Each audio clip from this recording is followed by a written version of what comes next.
Chapter 331, Orders. After carefully putting away the items he procured from the Emperor, Han Li looked up toward the rainbow light and quickly flew to a corner of the bamboo forest. After a brief moment, Han Li arrived at a huge bamboo stalk with a formation flag stabbed into it and pulled the flag out. The rainbow light barrier immediately disappeared without a trace. Han Li smiled faintly and flew off to another corner of the forest. Soon after, Han Li left the bamboo forest, having retrieved all of the formation flags and plates with exceptional care. After experiencing the might of the improved 5 elements reversal formation, Han Li had come to value it far more than before. When Han Li calmly walked out of the bamboo forest, something caught his eye, the pulverized corpse of the Emperor of Yue. It seemed that when the rainbow light had disappeared, the body had fallen onto the ground. Han Li wrinkled his bow and let out a sigh. He then shot a fist-sized fireball toward the corpse, turning it to ash. Han Li would have lamented if the ashes of such a remarkable character had been blown into the wind after death. As such, Han Li patted his storage pouch, and a streak of golden light flew out, blasting a large hole in the ground. Han Li then lightly waved his sleeve, sweeping the ashes into the hole with a gentle gust of wind. Suddenly, white light flashed. Just as Han Li thought to close the hole, he paused. With amazement, Han Li beckoned with his hand, causing an embroidered cloth to fly from the ashes and into his hand. Han Li took a quick look at it with curiosity. This embroidered cloth was slightly yellow and appeared to be ancient. He did not know what it was made from, but it emitted a faint glimmering light. Han Li suspected that the embroidery was actually an indistinct map. Han Li's curiosity was piqued, and he hastily examined the map. After looking through it several times, he then lost all interest. This was because, after careful examination, it was certain to not be any terrain in the state of Yue, as it was particularly unfamiliar. The drawing should be of a strange land. Furthermore, the cloth was clearly damaged and incomplete. He wasn't sure if it was even half of the original map or merely a tiny piece. However, since the map only appeared after the Emperor of Yue had turned to ash, it seemed he had used some sort of secret technique to conceal it within his body. Else, his puppet beasts would have found it from the start. From this, it appeared that the map was extremely important. Han Li pondered for a moment before deciding to store the badly damaged map into the Jade box, along with the 5 elements blood cores. Now was not the time to unravel this mystery. He had to hurry and find the others. After all, with the Emperor of Yue dead, the aftermath would be quite troublesome. When Han Li found Chen Kai-okian and the others in front of the cold palace, he was met with some unfortunate news. They discovered Wu Xuan's corpse within the Black Fiend School master's private room. He had recently died as a blood sacrifice and had his blood essence absorbed. When Han Li heard this, he was startled, but then he smiled bitterly and remained silent. Because of this matter with the Black Fiend School, many of his own sect's foundation establishment cultivators had died. When Han Li returned, his master, Li Hueyuan, definitely wouldn't look at him favorably. After all, this matter was brought up because of him. After wallowing in the feeling of helplessness, Han Li bluntly passed the responsibility of dealing with the aftermath to Chen Kai-okian and Zhang Wenyang. He then found an excuse to return first to the Qin residence. However, Han Li completely had not expected that as soon as he returned, he would meet an entirely unexpected visitor. Greetings to Martial Uncle Han. A middle-aged man wearing embroidered clothes saluted him. Martial Nephew Ma, why have you come to find me so late? Has something important happened? Han Li's eyes flashed with confusion. Han Li, who had just returned from the forbidden city of Yue, did not expect to find the disciple responsible for contacting the sect from Yuejing to be waiting for him in his courtyard. Furthermore, it appeared the disciple had been waiting for quite a long time. Martial Uncle, this one has just received news of an order. All Foundation establishment disciples must hurry to the 7 sects' main barracks at the border. The enemy has delivered a war ultimatum.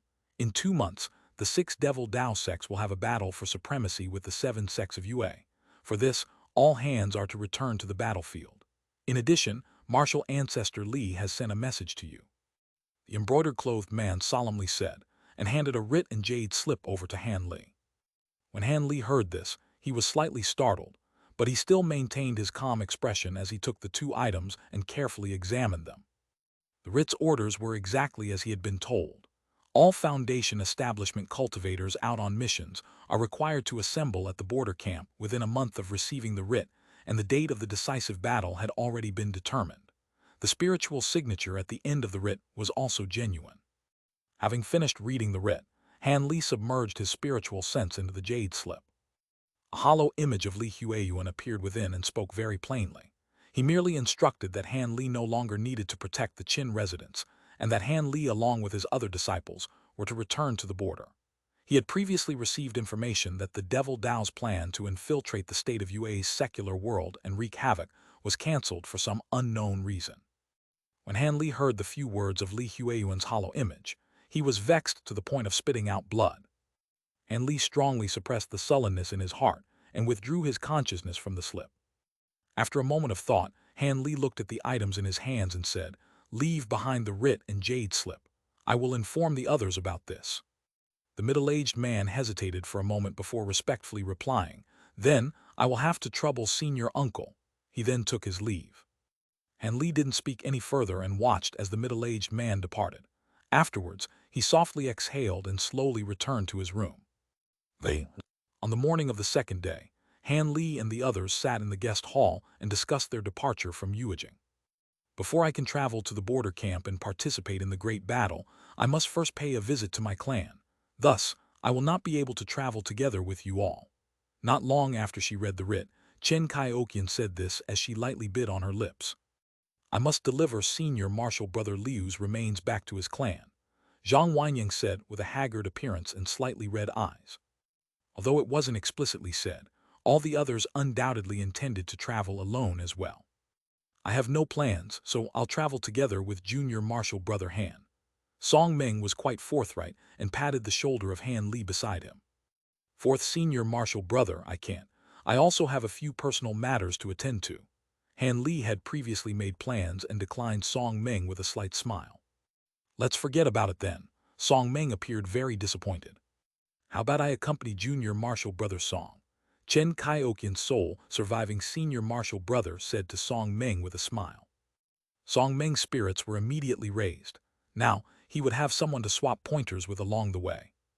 When Han Li saw this, he couldn't help but inwardly laugh. He didn't think that after such a bloody battle, his fourth Senior Marshal Brother would stay completely the same. With that, everyone agreed that on the morning of the next day, they would go their separate ways.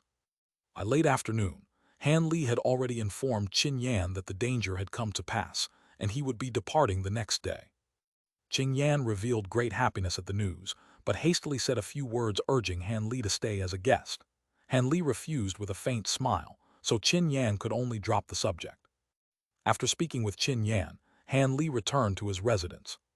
But he didn't expect that in an unavoidable garden on the way back, he would encounter Chen Kaioqian wearing a white skirt with her back to him. As she was admiring the flowers, she just happened to be blocking his path. Having seen this, Han Li was a bit surprised and found it embarrassing to silently pass by her. "Senior Marshal Sister Chen, what a coincidence!" Han Li found a casual encounter preferable to just passing her by. However, Chen Kaioqian suddenly straightened her back and turned around to face Han Li with an appearance as dainty as a flower. "It isn't a coincidence. I was waiting for you here," Chen Kaioqian spoke, slightly opening her almond-shaped lips. With a complicated expression on her face, she stared at Han Li with her autumn-colored eyes. "Waiting for me?" Han Li looked astonished. Although he did not know why, he felt both bitterness and joy in his heart. After a moment of silence, Chen Kaioqian spoke a few words that left Han Li astonished. "I heard that the white chrysanthemum mountains at the outskirts of Yuejing were gorgeous and one of the nearby marvels. Would Junior Marshal Brother Han accompany me there to sightsee?" Sure, Han Li had originally intended to refuse, but upon seeing the sorrow in her eyes, he had reflexively agreed. Was this the doing of the gods?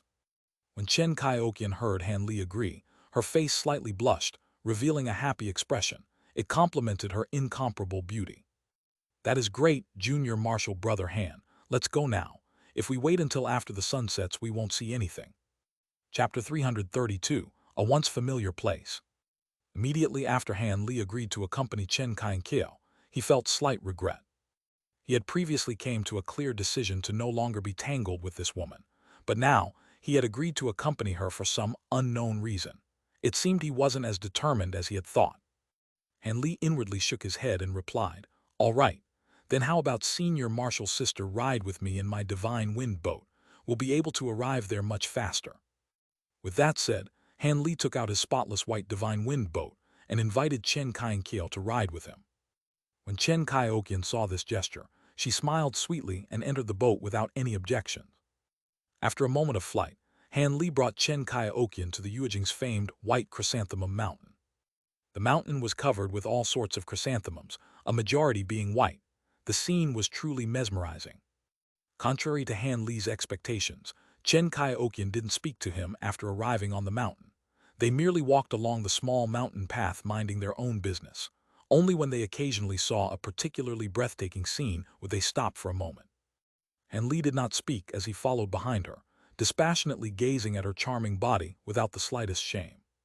After 2 hours, Chen Kai-okian had climbed to the mountaintop and stood on a small pavilion with Han Li to the side. At that moment, no one was on the mountaintop aside from the two, not even a single traveler. As the two were unwilling to speak, it was extremely quiet. It was unknown how long this subtle mood continued before Chen Kai-okian broke it with a few faint words. Junior Marshal Brother Han, after the great battle is concluded, I fear that I am going to be married off. Upon hearing those words, Han Li couldn't help but tilt his head and reveal an expression of astonishment. The groom is a direct lineage disciple of the great Qin cultivator clan, a disciple of Heavenly Imperial Fortress and a cultivator that has just reached foundation establishment. I've seen him several times and he seems decent. If nothing unexpected occurs, then he will marry into my Chen clan and become my Dao companion. Chen Kai-okian spoke calmly and turned a blind eye to Han Li's appearance of amazement. After a moment, Han Li's astonishment gradually waned, and with some hesitation, he politely said, Then I must congratulate Senior Marshal's sister Chen on finding a suitable marriage partner. Junior Marshal Brother will certainly prepare a gift for you later. It became clear as Han Li started to speak that Chen Kai-okian had no intention of listening to his words. Those were not the words she had wanted to hear. She trembled for a moment before releasing a disc-shaped flying magic tool and flying off with a cold face. After seeing Chen Kai-okian disappear into the distance, Han Li motionlessly stood in place with a cold expression. After a long while, he let out a long breath and dispiritedly flew off. Although Han Li had already made his decision about Chen Kai-okian, he still felt at a loss when confronted with her interest to marry him. This was perhaps a common flaw that all men possessed. Even if they were called cultivators, they had the same emotions as mortals. Han Li mocked himself as he flew back to the Qin residence. After returning to the residence, Han Li learned from the others that Chen Kai-okian had already departed, starting her journey early. When Han Li heard this, he bitterly smiled in his heart. It seemed that he had greatly disappointed Chen Kai-okian, and now she was preparing her heart to marry someone else. Although he was a tad depressed, Han Li wasn't of the normal sort. With an ordinary expression, he nodded his head and joked around with the others for a while longer. Like that, the morning of the second day had arrived, and the others left the Qin residence. Han Li was the last cultivator to remain. Before setting off on his journey, he went to secretly pay a visit to Mo Fenggu. After all, they were acquaintances and he wanted to bid her farewell. But when he arrived outside her home, Han Li spotted Mo Fenggu through a window, causing him to change his mind. This was because Mo Fenggu was accompanying an old woman of about 50 years old that was reading scriptures out loud. She appeared completely at peace. After Han Li silently looked on for a moment, he ultimately decided not to disturb her. He turned around and quietly left. Toward this particular girl, it may be better if he didn't meet her. Perhaps living a peaceful life without being reminded of those painful memories is best for her, Han Li thought with melancholy. Han Li then left Yuejing and first made a trip to Jiayuan City. Since he had promised to avenge the Mo estate, he figured that he may as well pay a visit and take a look. Although the Devil Dao hadn't come to stir trouble, he reckoned that Jiayuan City didn't currently contain any high-level cultivators due to the upcoming Great Battle. He only had to secretly get rid of the Rainbow Sect's sect master. Even if he angered a few Spirit Beast Mountain disciples, they wouldn't be able to find out it was him. In addition to causing trouble for the Rainbow Sect, he thought he'd take a look to see how Sun Ergu was managing the 4th-level gang. He had left behind this backup plan several years ago, and now he wanted to see if it still held any use. With that in mind, Han Li rushed toward Jiayuan City on his divine wind boat. The last time he was in Jia City was over 10 years ago. However, many of the memories remained vivid in his mind and left a deep impression on him. 5 days later, a youth appeared in front of a long-established restaurant in Jia City. This person stood on the side of the street and looked at the restaurant's sign with squinted eyes. The person with the strange expression was Han Li, who had just entered the city. After standing there for a moment, he sighed and calmly walked in. He went to the second floor and saw that the table by the window where he had sat at all those years ago happened to be empty. Han Li happily walked over to it without the slightest hesitation. Just as he sat down, a waiter politely wiped down his table and asked Han Li what he would like to order. Han Li faintly smiled and ordered a few delicious appetizers, sending the waiter off to deliver his order. However, he did not come here just to satisfy his desire for delicious food. With that in mind, Han Li turned his gaze outside the window. The Mo estate's huge residence still remained, and it still had a burly man standing outside its gates. However, the huge sign on the gate no longer read Mo Residence, but instead read Li Residence in large golden words. Looking at the Li Residence sign shining under the sunlight, Han Li unconsciously wrinkled his brow. From what he had heard, the Rainbow Sect master seemed to be surnamed Li. It seems they now occupied their defeated enemy's nest. Not knowing why, Han Li felt particularly bothered when he saw the sign saying Li Residence. He found the previous Mo Residence sign somewhat more pleasing to the eye. As Han Li was lost in thought, his dishes were brought by the waiter, and simultaneously the sounds of banter were heard on the floor below. Several youths wearing embroidered silk clothes walked up the stairs followed by their burly guards. They appeared to be the young masters of a noble family. Among these young masters was a man so thin he might blow away in the wind. He casually swept his gaze over the floor and impolitely beckoned to the waiter. The waiter complacently ran over and hastily said with an enchanting smile, "Young Master Xia, do you have any instructions?" "Call for the shopkeeper. Today we're inviting an esteemed guest to dine with us. Have everyone on the third floor leave. We will pay for the damages." This skinny man spoke quite arrogantly. The waiter didn't reveal the slightest bit of dissatisfaction, repeatedly nodding his head, before hurrying off to inform the shopkeeper. After a short moment, a 40-year-old man arrived. Once he saw the thin man, he immediately agreed to his request with a smile. He then brought the waiter to the third floor to apologize to the customers who were already there. It was unknown whether this shopkeeper was naturally so quick and efficient, or whether this young master had a truly great background. Not long after, all of the customers on the third floor had paid their bills and left. Not a single one of them had dared to complain. Han Li lazily looked over before he returned his gaze to the bustling streets outside the window.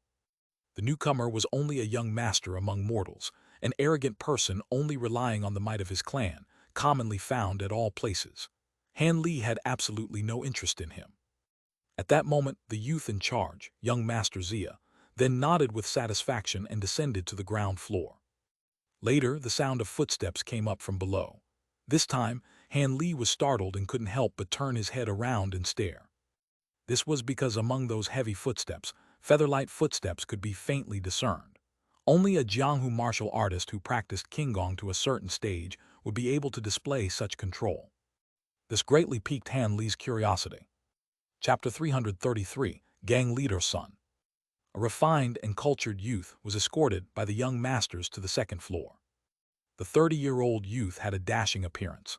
From seeing his faint smile, one would have received a greatly favorable impression of him as if they had felt a spring wind.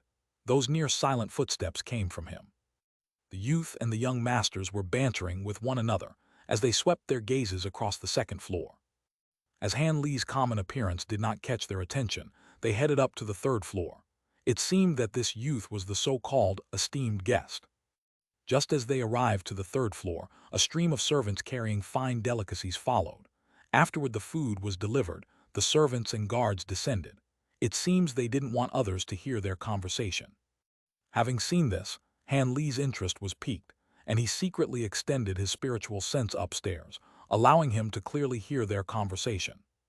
"Senior brother Li, it is fortunate that you've come or else we would have suffered a terrible fate. You've given us face by agreeing to come here. Come, let us drink a cup in honor of brother Li." The thin youth's voice was filled with appreciation. "It's nothing. Those outsiders dared to see someone underneath the eyes of our rainbow sect. Thus, they were violating our sect's laws, and I only did what should have been done," the dashing youth courteously said. He appeared quite modest and friendly. Hearing the words Rainbow Sect and Senior Brother Li, Han Li revealed slight amazement. Could there be such a coincidence? I happened to run across someone related to the Rainbow Sect already. Han Li was stunned. Regardless of how it is said, we would have encountered great danger were it not for you. In the future, if Senior Brother Li requires any assistance, we will do our best. A different young master said this as he patted his chest. Many thanks for these brothers' kind intentions. However, the person who attempted to kidnap you all must be a renowned character in Jianghu. Otherwise, he definitely wouldn't have dared to act in a place like Jiayuan City. The dashing youth changed the subject. That's right, those kidnappers were quite ferocious. I had been sleeping in my bed, but when I opened my eyes, I was already at another place. At that moment, I was truly scared. Fortunately, our elders managed to find your esteemed father. Otherwise, we would have suffered greatly, the thin youth said, horrified of what might have happened. In fact, Sir Wang and the others actually didn't find. The youth surnamed Li and the others continued to chat. From the brief words Han Li heard from their conversation, Han Li was able to piece together a general idea of what happened. These prestigious young masters had been kidnapped by a Jianghu expert. As such, their elders anxiously sought the Rainbow Sect for help. This youth should be the Rainbow Sect master's son, who had quickly come to their rescue. Now, a banquet was being held to thank this young sect master. As Han Li appeared to be absent-mindedly looking out the window, he was sifting through the young masters, flattery of the young sect master, for any useful information regarding the Rainbow Sect master. Not long after, the thin youth paid some words of respect, which caused Han Li's heart to tremble with excitement. Senior Brother Li, I heard that Sect Master Li's 60th birthday is coming soon. He is still hardy and vigorous despite his years and doesn't appear old at all. Your estate should currently be making preparations in celebration of this event. At that time, we must drink a cup with him in his honor. Father's cultivation is quite deep, incomparable to that of ordinary people. If you all wish to come, then I will naturally welcome you. Furthermore, my father has returned from his sect branch inspections and is personally presiding over the preparations. That elderly man feels quite strongly about this birthday celebration. Then, having heard this, Han Li recalled his spiritual awareness. Since he found out that the Rainbow Sect Master was in the Li estate, he didn't need to know anything else. Han Li then set down his cup of wine and put a few pieces of silver on the table, saying with a deep voice, "Waiter, I've paid the bill. Keep the change." With that said, he nimbly descended. The waiter opened his eyes wide and repeatedly expressed his thanks. After leaving the restaurant, Han Li gazed in the direction of the Li estate with a trace of a sneer. The Rainbow Sect Master wasn't leaving anytime soon. Once night fell, he would pay a visit to the Li estate. If there were no Foundation establishment cultivators nearby, he would be able to easily take the life of the Rainbow Sect Master and fulfill his promise. But since it was still day and he was short on time, he thought that he should take advantage of this opportunity to handle his other affairs. With that in mind, Han Li disappeared into the bustling crowd. The fourth-level gang held an impressive reputation within Jiayuan City. Although they were incomparable to the largest powers, they were among the strongest of the mid-level gangs. Their leader, Sun Ergu, won. In Chapter 101, Sun Ergu had become his luggage carrier. After a series of events, he became his servant, rose to prominence in a single feat. Naturally, as Sun Ergu's status was now completely different, no one would dare to address him by name. If anyone saw him now, they would address him as Gang Leader Sun. The fourth-level gang was no longer located where it had previously been, over 10 years ago. It had relocated to a more prosperous street inside the city. As for the gang members, they were no longer impoverished luggage carriers from the docks. Instead of fiercely working to make a living, they created great profits from their territory and had even built a restaurant, pawn shop, and other such businesses. As a result, the fourth-level gang had become increasingly wealthy, and gang leader Sun's quality of life had improved in kind. As a matter of fact, Sun Ergu had married his 9th young concubine, a famous courtesan in Jiayuan City, during the last month. This young concubine truly knew how to seduce. After this middle-aged Sun Ergu married her, he had lingered in her room every day and had forgotten to leave. As for his other concubines, they had long been placed in the back of his head. When it was still day, gang leader Sun would joyfully head over to her courtyard. With one thought of that coquettish young beauty, he felt a heat in his heart that couldn't be quelled. However, when Sun Ergu entered the fragrant room this day, he was immediately stunned. As he entered, he unexpectedly saw a young man sitting in front of him. Once this man saw gang leader Sun enter, he lazily said, "Sun Ergu, I hadn't thought that you held such skill. The management of the 4th level gang is quite good. It seems I had chosen the right person." Not only did this youth address him by his full name, he also spoke to him in a superior tone. This youth was Han Li, who had secretly infiltrated into the 4th level gang's headquarters. When Sun Ergu saw Han Li, he immediately recognized him as the person who had originally helped him that year. After all, Han Li looked exactly the same as he did 10 years ago due to the fact that he had taken the face-setting pill. This shocked Sun Ergu and caused a storm of perilous uncertainty to rage in his heart. After a short moment of his expressions changing incessantly, Sun Ergu revealed a respectful appearance as he hastily stepped forward and saluted Han Li. So it turns out that young master had arrived. Sun Ergu pays his respects to young master. This was quite difficult for the current gang leader Sun. He hadn't spoken with a humble attitude for many years, but was unexpectedly still able to do so quite skillfully. Han Li raised his eyebrows and revealed surprise upon seeing Sun Ergu's bearing. Quickly after, he faintly smiled and said with slight curiosity, "It's all right. You're a gang leader now. There is no need to be so courteous. My current visit is to see how you've grown. I'll be leaving soon anyways." Sun Ergu immediately grew at ease. He had feared that he would have to hand over his authority. As he had held a high position for so many years, he knew a bit about cultivators and that mortals like him couldn't hope to resist such characters. Even knowing this, Sun Ergu was also aware that this person was extremely elusive. He had originally believed that Han Li had given him such great benefits because he would have to act as Han Li's puppet. But he hadn't thought that Han Li would release his grasp and conceal himself for so many years. As such, Sun Ergu got a taste of what it was like to be above others.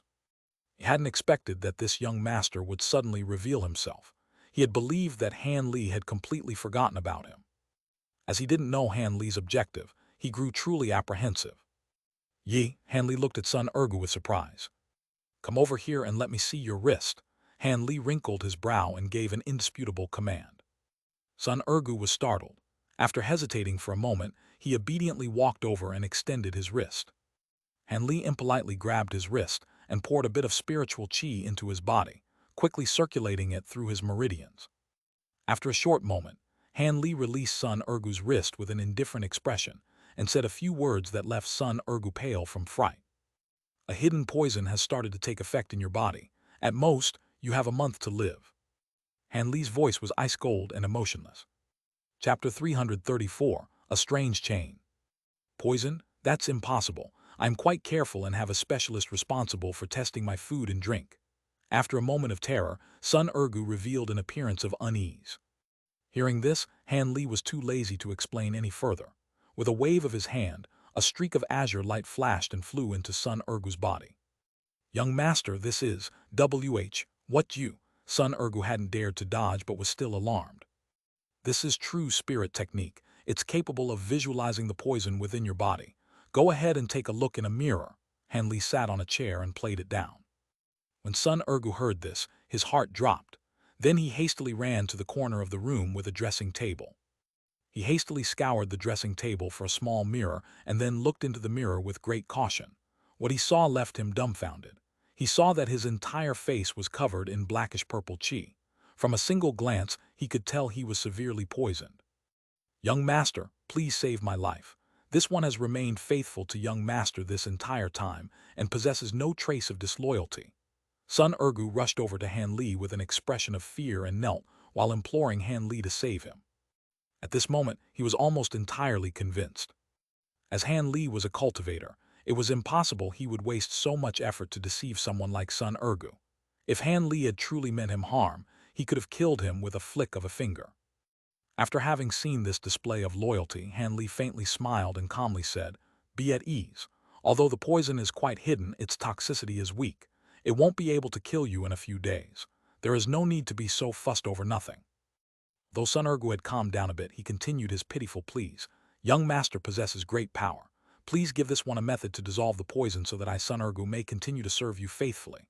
If young master does not trust me, then I can swear an oath under poison. This one." Although Sun Ergu was now a gang leader, we was still very much afraid of death. Without even waiting for Han Li to speak, he took the initiative to swear his own oaths, much to Han Li's amusement. "Serve me faithfully. It seems more like he has been receiving benefits without giving anything in return," Han Li thought, not knowing whether to laugh or cry. "This is a detoxification pill. After you take this, you'll be fine, but just make sure that your poisoning does not continue." Han Li shook his head before tossing a blue medicine pill to Sun Ergu. Many thanks, young master." Sun Ergu received the pill with great joy and repeatedly expressed his thanks. He then quickly climbed up from the floor and properly put away the pill. "This poison doesn't affect one so deeply after only 1 or 2 exposures. It should have taken at least several months for it to get to this point. I believe that you should be able to find the poisoner. Surely you can do that at least. Isn't that right, my dear gang leader son?" Han Li lightly chuckled and said half-jokingly. "Young master teases. However, as for who poisoned me, I do have a few suspects in mind." Sun Ergu rubbed the back of his head with a smile. As his life had been just saved by Han Li, he was naturally now even more respectful towards him. "And, as a cultivator, I can't be too involved in the affairs of you mortals. I'll leave it to you. The reason why I came here was because I wanted to see Crooked Soul 1. In Chapter 63, it is revealed that Crooked Soul is the refined corpse of his deceased best friend. Finding this puppet too heavy to carry, he leaves it behind to Sun Ergu in Chapter 125, and take him away. Now that I have quite a bit of cultivation, I shouldn't have any problem bringing him along. You have any complaints about this?" Han Li's smile disappeared as he said this with a deep voice. "Young master wishes to take Sir Crooked Soul away. But young master, Sir Crooked Soul is no longer in the 4th level gang." When Sun Ergu heard Han Li's tone, he incessantly complained in his heart, but he still had to summon the courage to reply. "What do you mean? You lost him?" Han Li's face darkened and the temperature in the room dropped several degrees, causing Sun Ergu tremble in fright. "Young master, please calm down. It wasn't that I had lost him, but that Sir Crooked Soul had run off on his own. Although he is not in the city, he is not too far away, at a nearby mountain forest. I had sent a few people to follow after Sir Crooked Soul." Sun Ergu explained at great speed, fearing that Han Li would act on his anger. "He ran off on his own. What going on? Explain it clearly. If it isn't as you say, then don't blame me for coming back to punish you." Although slight astonishment had flashed across Han Li's face, he still managed to respond with a relaxed expression. It was good enough that Sun Ergu knew about Crooked Soul's whereabouts. But since Crooked Soul was only a walking corpse, Han Li found it hard to believe that he could have run away on his own. Seeing that Han Li wasn't angry, Sun Ergu felt relieved. Not daring to neglect him, he hastily explained, "Ever since young master had handed over Sir Crooked Soul to me, I have followed young master's instructions to only use him as a last resort and to not allow others to see him. But an anomaly occurred 6 years ago with Sir Crooked Soul.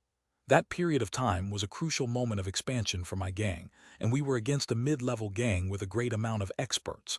I had Sir Crooked Soul help me deal with them. During that battle, Crooked Soul had displayed great might and won our gang a decisive victory. But a few days after the battle had concluded, a subordinate I tasked with watching Crooked Soul suddenly came and reported that he had actually started talking. I was extremely astonished and rushed over with the soul guiding bell. Then..." Sun Ergu stopped there and bitterly smiled. "What happened? Don't tell me that Crooked Soul attacked you while still in possession of the soul guiding bell." Having heard that Crooked Soul could speak, he was greatly astonished. But having seen that Sun Ergu had deliberately kept him in suspense, Han Li unhappily rebuked him. Frightened, Sun Ergu continued, "He didn't attack me, but before I entered his room, Sir Crooked Soul seemed to know that I had arrived. He suddenly broke the wall and ran away as if he was flying. I was completely unable to chase after him." As Sun Ergu said this, he revealed an expression of helplessness. "He ran away." With raised eyebrows, Han Li's mind seemed to have wandered off into thought. "That's right, young master. Although Sir Crooked Soul has done this for several years, for some reason he is still lingering at the boundary of the forest. Although I've tried several times to find Crooked Soul and bring him back with the aid of my gang's experts, he was always unwilling to see me. Whenever I approached him, he would immediately flee. I had a few experts block his path, but nobody proved to be Sir Crooked Soul's opponent. 2 of my gang's experts have even died." Sun Ergu said, perplexed, "It isn't a great mystery. It's likely because of the soul guiding compass that you carry. Although I don't know why control over Crooked Soul was lost, it seems the restrictions I originally put on him were still effective. Han Li coldly laughed before saying this with an indifferent expression. So it was like that. Sun Ergu had appeared to be convinced. It seemed that he had previously come to that conclusion as well. Tell me about Crooked Soul's whereabouts. I will deal with him later. As it seems that this matter isn't your doing, I'll have to personally go to see what had happened. Since you no longer have a use for the soul guiding bell, give it to me. After a moment of thought, Han Li said this calmly. Yes, young master. My subordinates reported of Sir Crooked Soul's whereabouts 2 days ago. He is currently in the west side of. Sun Ergu respectfully gave directions to a place about 100 kilometers outside of Jiayuan City. He then carefully took out the soul guiding bell magic tool and offered it to Han Li with both hands. Han Li nodded his head and examined the magic tool for a moment. He then placed it in his storage pouch, having found that it was in good condition. In addition to Crooked Soul, I came here because I also had a few questions to ask you about the Rainbow Sect. You must answer me honestly. Han Li's face suddenly grew stiff, his voice once more becoming cold. Han Li's change in tone had clearly stunned gang leader Sun. After a short pause, he repeatedly nodded his head like a baby chick pecking grain. What kind of person is the current Rainbow Sect master? What family does he have? Have any outsiders recently appeared in the Li estate and have any of them remained? Han Li fired these questions off with a stiff expression. Sun Ergu felt his heart tremble, but he answered without the slightest hesitation. As for the Rainbow Sect master, this one truly doesn't understand what sort of person he is. This one had only previously seen him at a distance, and I only understand that his martial arts are unfathomable. With regards to family, he has 2 sons and a daughter, all of whom are married. I've heard that his eldest son is presiding over at the Rainbow Sect's previous headquarters. His second son has followed the Rainbow Sect master to the Li estate and is presiding over that. I've also heard. Sun Ergu gave a very comprehensive explanation. It was clear that he regularly put forth great effort into gathering intelligence on the Rainbow Sect. As Han Li calmly listened, he unconsciously placed his hand on the table and started to tap. It appeared he was digesting the information. When Sun Ergu saw Han Li stay silent for a moment, his heart stirred and he carefully asked, could it be because of that matter with the Mo estate several years ago that you wished to act against the Rainbow Sect? Once Han Li heard this, his brow wrinkled as his face became gloomy. You speak too much. Don't randomly ask about matters you have no right to know. Even more so, do not guess. You wouldn't want to tragically become one of those poor souls who have lost their memories, right? Han Li's ice-cold voice caused Sun Ergu's expression to drop, and he immediately begged for forgiveness. Han Li snorted, letting the matter drop. One couldn't afford to be polite when establishing authority. Chapter 335, Astonishment. Seeing that Sun Ergu's face had broken out in a cold sweat, Han Li knew that his limit had been reached and prepared to give a few benefits to him. Enough. In the future you can continue to act as gang leader Sun. If there is nothing that I need you for, then I won't be coming to find you. However, I must tell you that I do not know when we'll meet again. As such, you should take this and put it away. In the future, your descendants will be able to recognize me with this item. So long as your descendants are willing to serve me, I will protect their lives, wealth, and prestige. As Han Li said this, he took out a sheet of common blank talisman paper. Swoosh! He clearly tore it in two and handed one half to Sun Ergu while putting away the other. When Sun Ergu first heard Han Li's words, he first appeared astonishment. Soon after, he appeared wrapped with joy and knelt down in front of Han Li. He sincerely kowtowed, knocking his head 3 times against the ground. He then raised his head and earnestly said, "Many thanks for young master's great kindness. Young master, please be at ease. My Sun clan shall revere young master for many generations and will never renege on this agreement. Else, my clan may face extermination and calamity." With that said, Sun Ergu kowtowed, knocking his head against the floor once more before standing up with a respectful appearance. Han Li was somewhat startled from seeing this. His original intention was to coax Sun Ergu, but he hadn't thought that with a mere promise, that he would be rendered grateful to the point of tears. But after a moment of thought, Han Li came to a realization. In the mortal world, the continuation of one's bloodline along with their clan's prosperity were most important. As such, it was natural for Han Li's guarantee of the prosperity of Sun Ergu's later generations to be met with sincere servitude. After all, Han Li hadn't given Sun Ergu any unreasonable orders these past years. As such, he felt that having his descendants continue to serve Han Li was best. With that figured out, Han Li felt quite happy. Having Sun Ergu handle his affairs sincerely instead of half-heartedly would be of much greater effect. Good. Since you've now sincerely paid allegiance to me, I will naturally leave behind a few good benefits. Take these 2 pill bottles. This bottle is filled with medicine that is used for the treatment of external wounds. So long as they still draw breath, they will make a full recovery. As for the other bottle, it is the same as the poison detoxification pill I gave you before and will cure all poisons under the heavens. These should help preserve your life. With a flip of his hand, 2 exquisite porcelain bottles appeared in his hand, and he handed them over to Sun Ergu with a calm expression. Sun Ergu naturally felt grateful beyond words and would later strive his hardest. Afterwards, Han Li gave a few warnings to Sun Ergu before having Sun Ergu respectfully send him off, flying away from the headquarters of the 4th level gang. This backup plan still continues to exist, but when will I next have a use for it? Han Li silently thought. He was standing at the edge of a street and had turned his head to look around. He had just arrived at the Li estate underneath the pitch-black night. In an instant, his figure blurred and he flew toward the sky on a magic tool. Not long after, he was above the Li estate.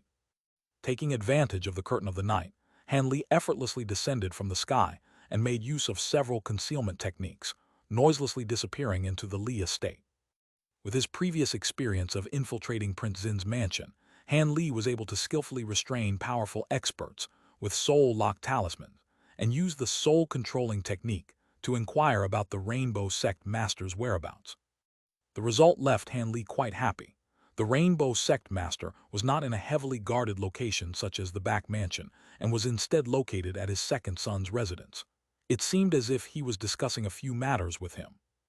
After interrogating a servant in the side garden, Han Li turned him into ash with a fireball without hesitation.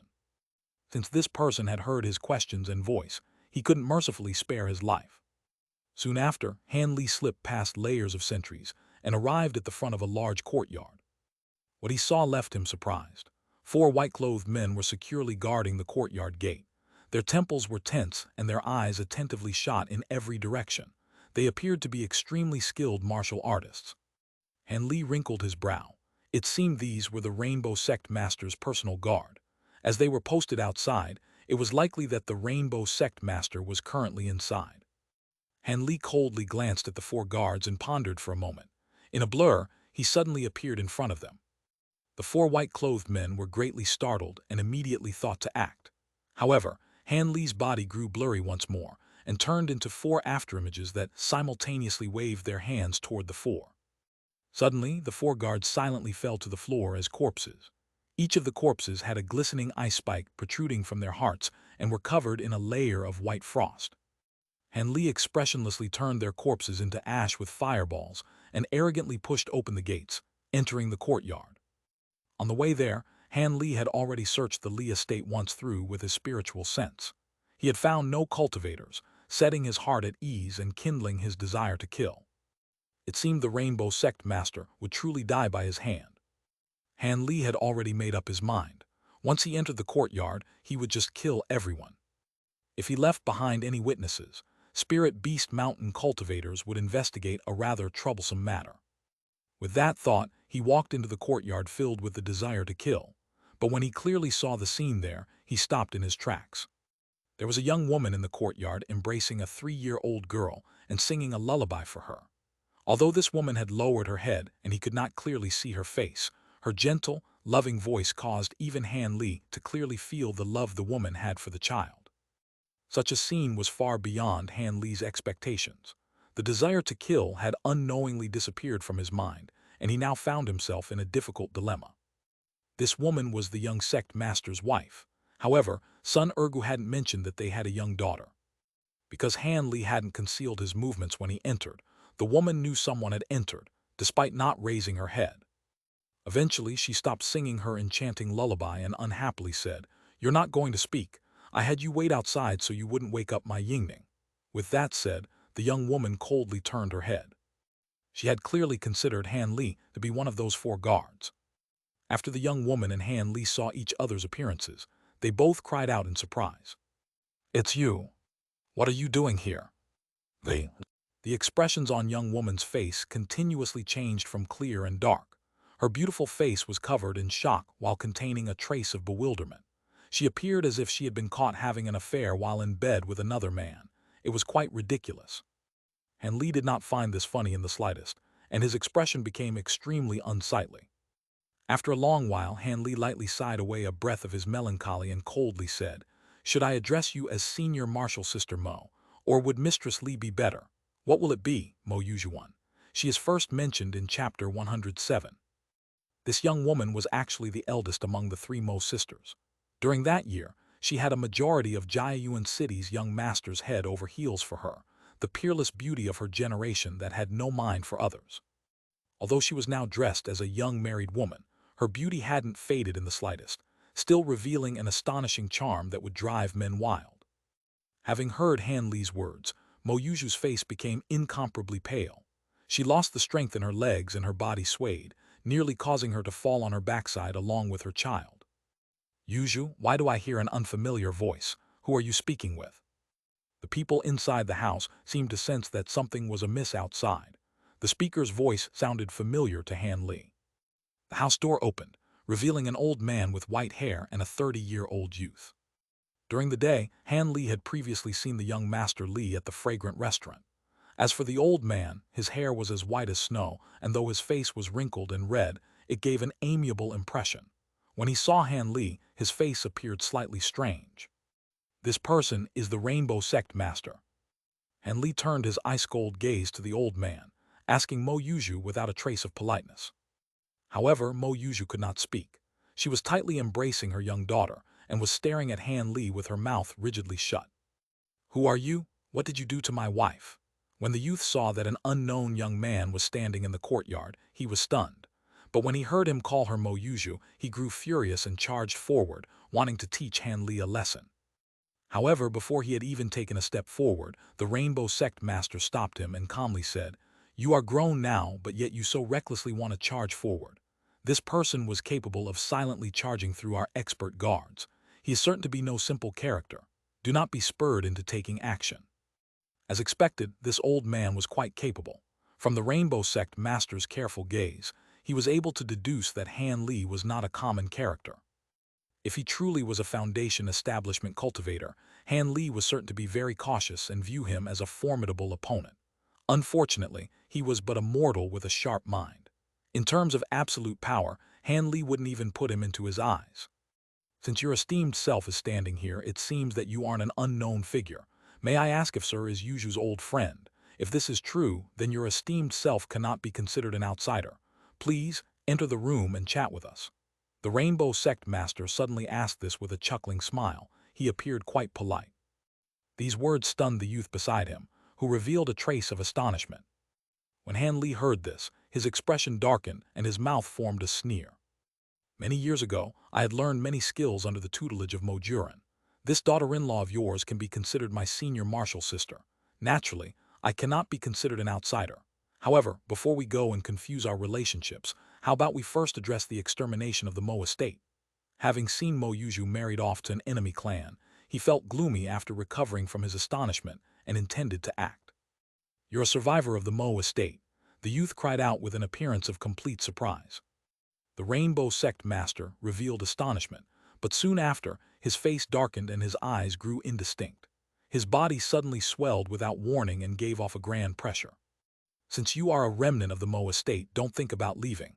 Your life will remain here," the Rainbow Sect Master loudly shouted, wearing a completely different expression. He then made a large step forward with his hair fluttering about. Left behind in the bluestone that he stepped on was a 2-inch deep impression. It seemed this person's power was quite shocking.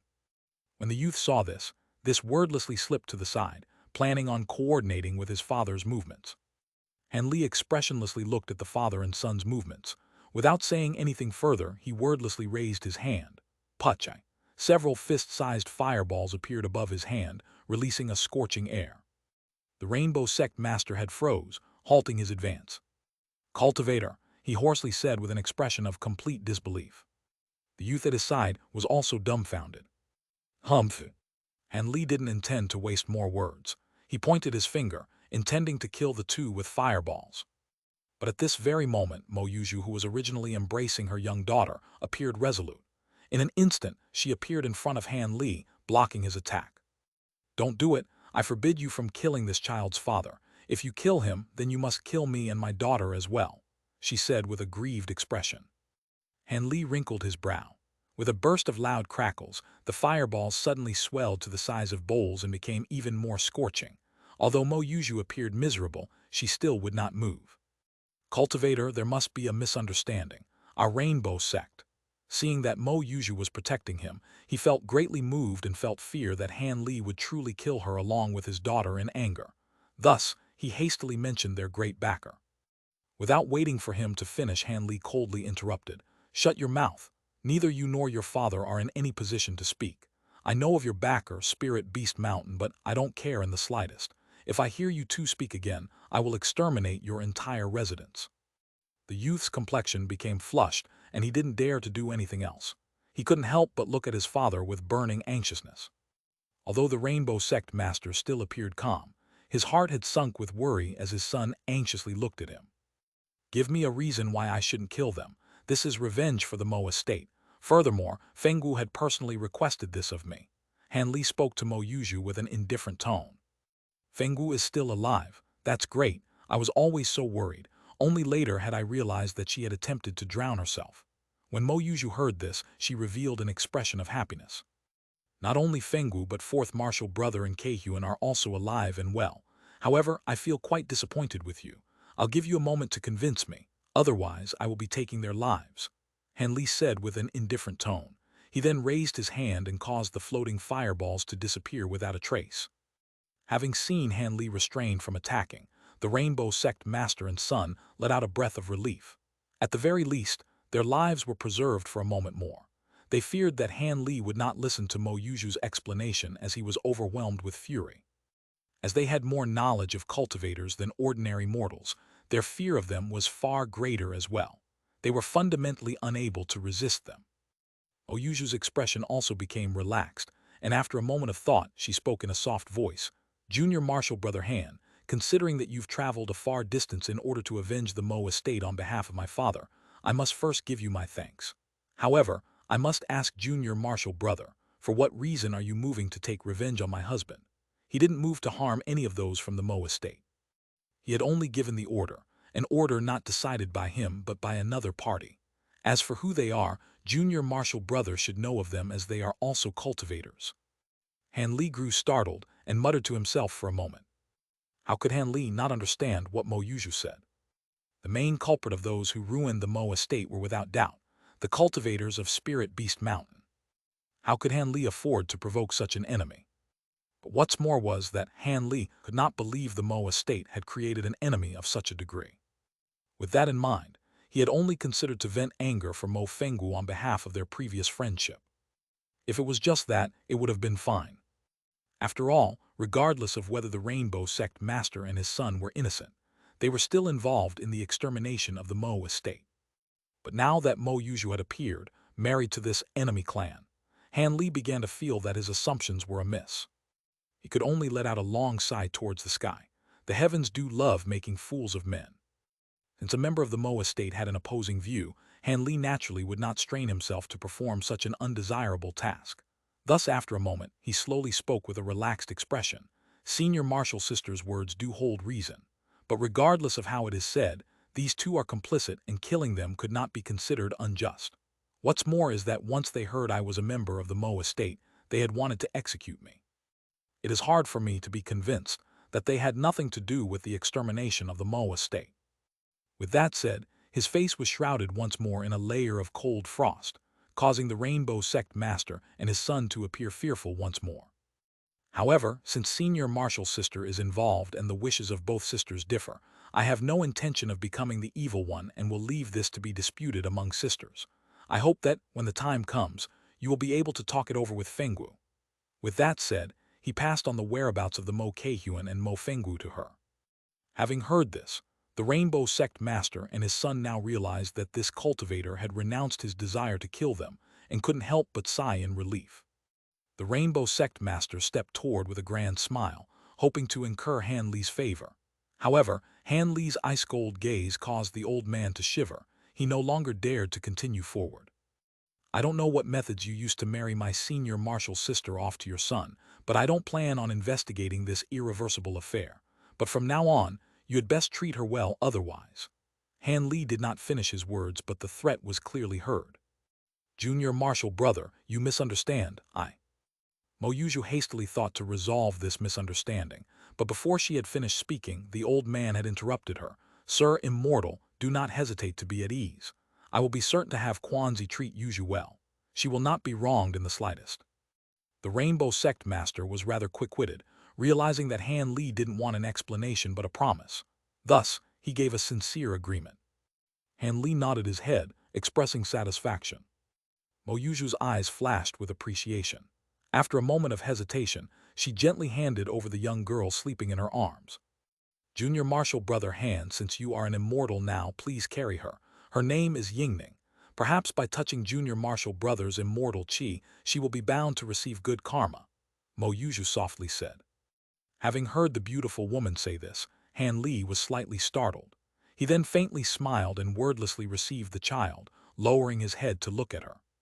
The child possessed an innocent appearance lacking any evil, delicate facial features and white, rosy skin. Although she was still very young, Han Li could faintly see a future Mo Yuju in the making. The young girl still remained soundly asleep with a sweet smile, perhaps because she was too tired from her daytime playing. Han Li strongly resisted his urge to pinch the toddler's chubby cheeks. After a light sigh, he took out a misty white jade pendant from his storage pouch and gently placed it in the child's grasp. He then passed the girl with the pendant back the Mo Yuju. This is passing spirit jade. Although it isn't some rare item, it remains warm during the winter and cool during the summer. In addition, bugs won't dare to approach her. I'll give it to her as a token of remembrance. After going through several great battles, Han Li acquired many spoils of war. Not only did he receive all sorts of magic tools, but he also acquired a few rarely found treasures, the passing spirit jade being one of such treasures. Chapter 337, A Concealed Expert, Crooked Soul. As for tonight's matters, I do not wish for Spirit Beast Mountain to know of them. You two should keep this to yourselves. Han Li suddenly raised his head and coldly glanced at the Rainbow Sect Master and his son. The old man's heart trembled in fear, and he remained silent with a humble appearance. Han Li wordlessly stared at the Rainbow Sect Master for a moment. When he saw that the old man had broken out in a cold sweat, he revealed a smile and then his body blurred, disappearing without a trace. While the old man was stunned, he felt a hand lightly pat his shoulder. His body immediately stiffened as he slowly turned his head. Han Li was indifferently standing behind him. Does Sir Immortal have any commands? This old man will certainly follow them, the Rainbow Sect Master said with an apprehensive smile. It's nothing, I just wanted to give you a greeting, Han Li replied with a calm expression. A greeting? The old man was startled, not fully understanding Han Li's intentions, but something soon came to mind, and he hastily inspected his body with worry. Fortunately, he didn't find anything unusual and calmed down. Han Li then released his divine wind boat and appeared inside with a flash. After giving a deep glance at the youth and the old man, Han Li coldly chuckled and flew off in a streak of white light. The old man and his son were left completely baffled along with Mo Yuju. As Han Li flew on his divine wind boat, he unconsciously sneered.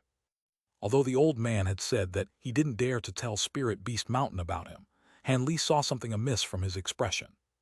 Having seen this, Han Li naturally wouldn't ignore a deep schemer who held hatred toward him, even if he was immortal. Therefore, when he had appeared behind him, he secretly took action and had a burrowing worm enter his body with a pat. This insect was very strange.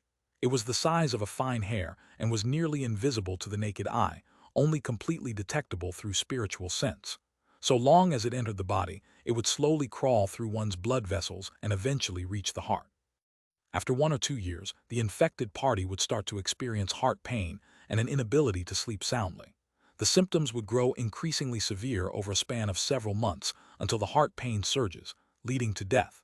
It would appear no different than if he had died an ordinary death from heart problems. Even expert cultivators wouldn't find anything wrong in the least unless they knew what to look for beforehand. Since it would occur such a long time after Han Li had patted his shoulder, no association would be made to Han Li. This unscrupulous and strange insect was something Han Li had acquired from the spoils of a devil Dao cultivator.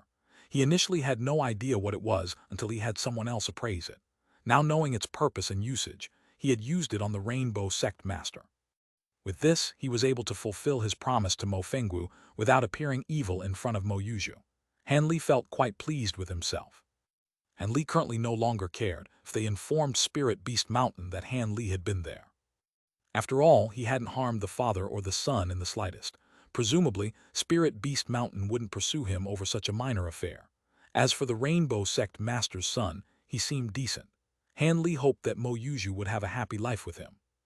With that thought, he flew his Divine Wind boat to the west of Jiayuan City. He wanted to hurry and resolve this matter of Crooked Soul's peculiarity. Although he didn't know what Crooked Soul was up to, he definitely couldn't just leave him alone.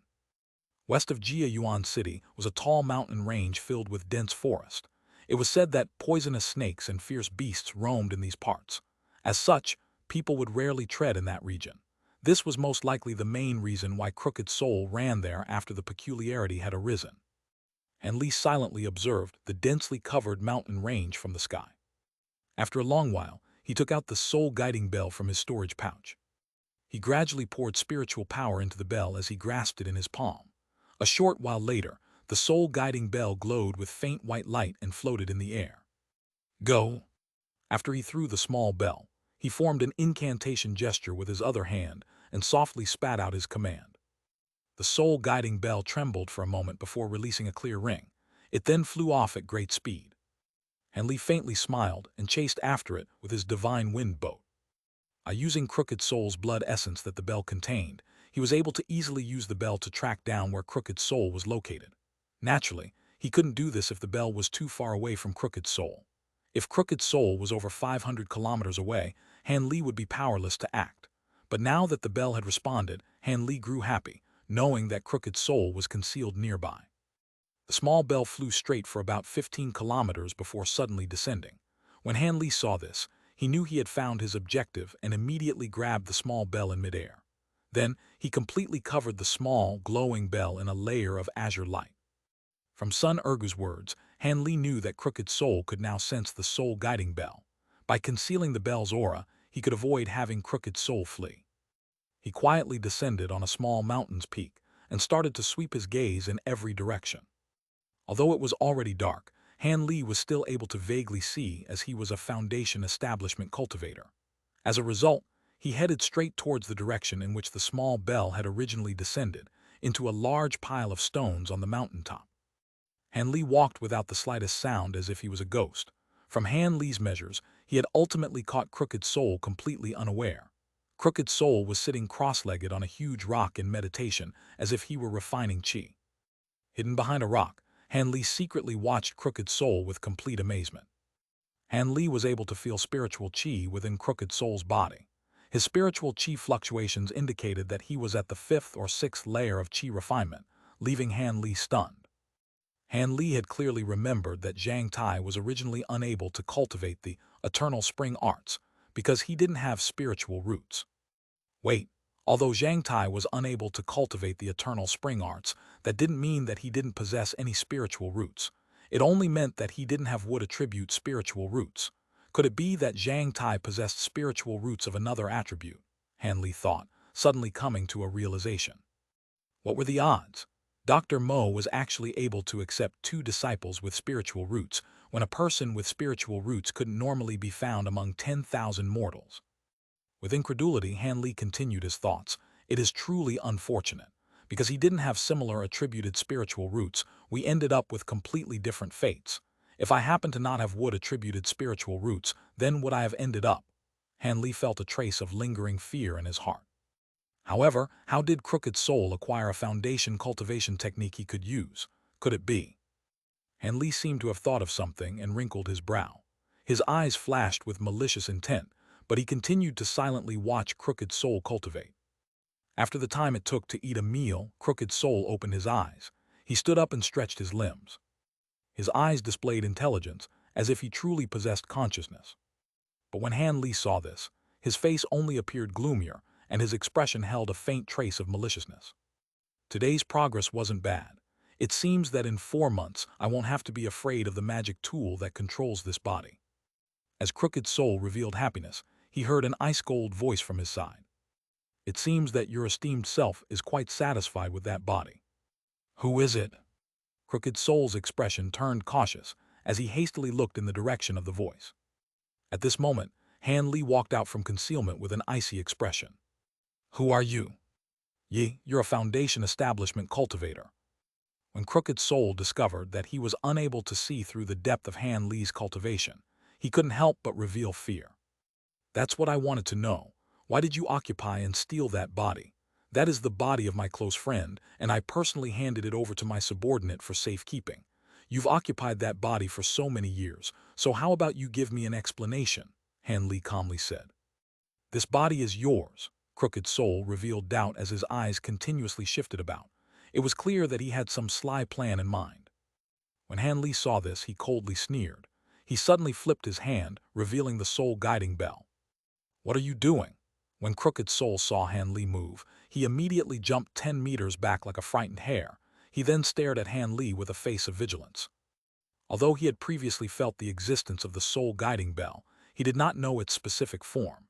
He also didn't know that the small bell was a magic tool that specialized in controlling his body. He had only believed that Han Li had taken out a magic tool to casually act against him. Han Li's friend and fellow disciple of Dr. Mo, who was later refined into Crooked Soul. Chapter 338, A Forced Confession. Han Li didn't pay any mind to Crooked Soul's alarm and scattered the azure light that enveloped the soul-guiding compass. Dang! Han Li tapped his finger against the bell, causing it to lightly ring. Thud! Just as Crooked Soul thought of using this opportunity to escape, he fell to the floor on his back. "A life origin magic tool. You have the life origin magic tool for this body," Crooked Soul shouted with fear. "It's good that you know. If you don't want to suffer, then you had best give me an explanation of your origins. I'm quite curious. How were you able to invade this body? Aren't cultivators unable to possess the bodies of mortals?" Han Li asked with a calm expression and a flat voice as if he were chatting with a close friend.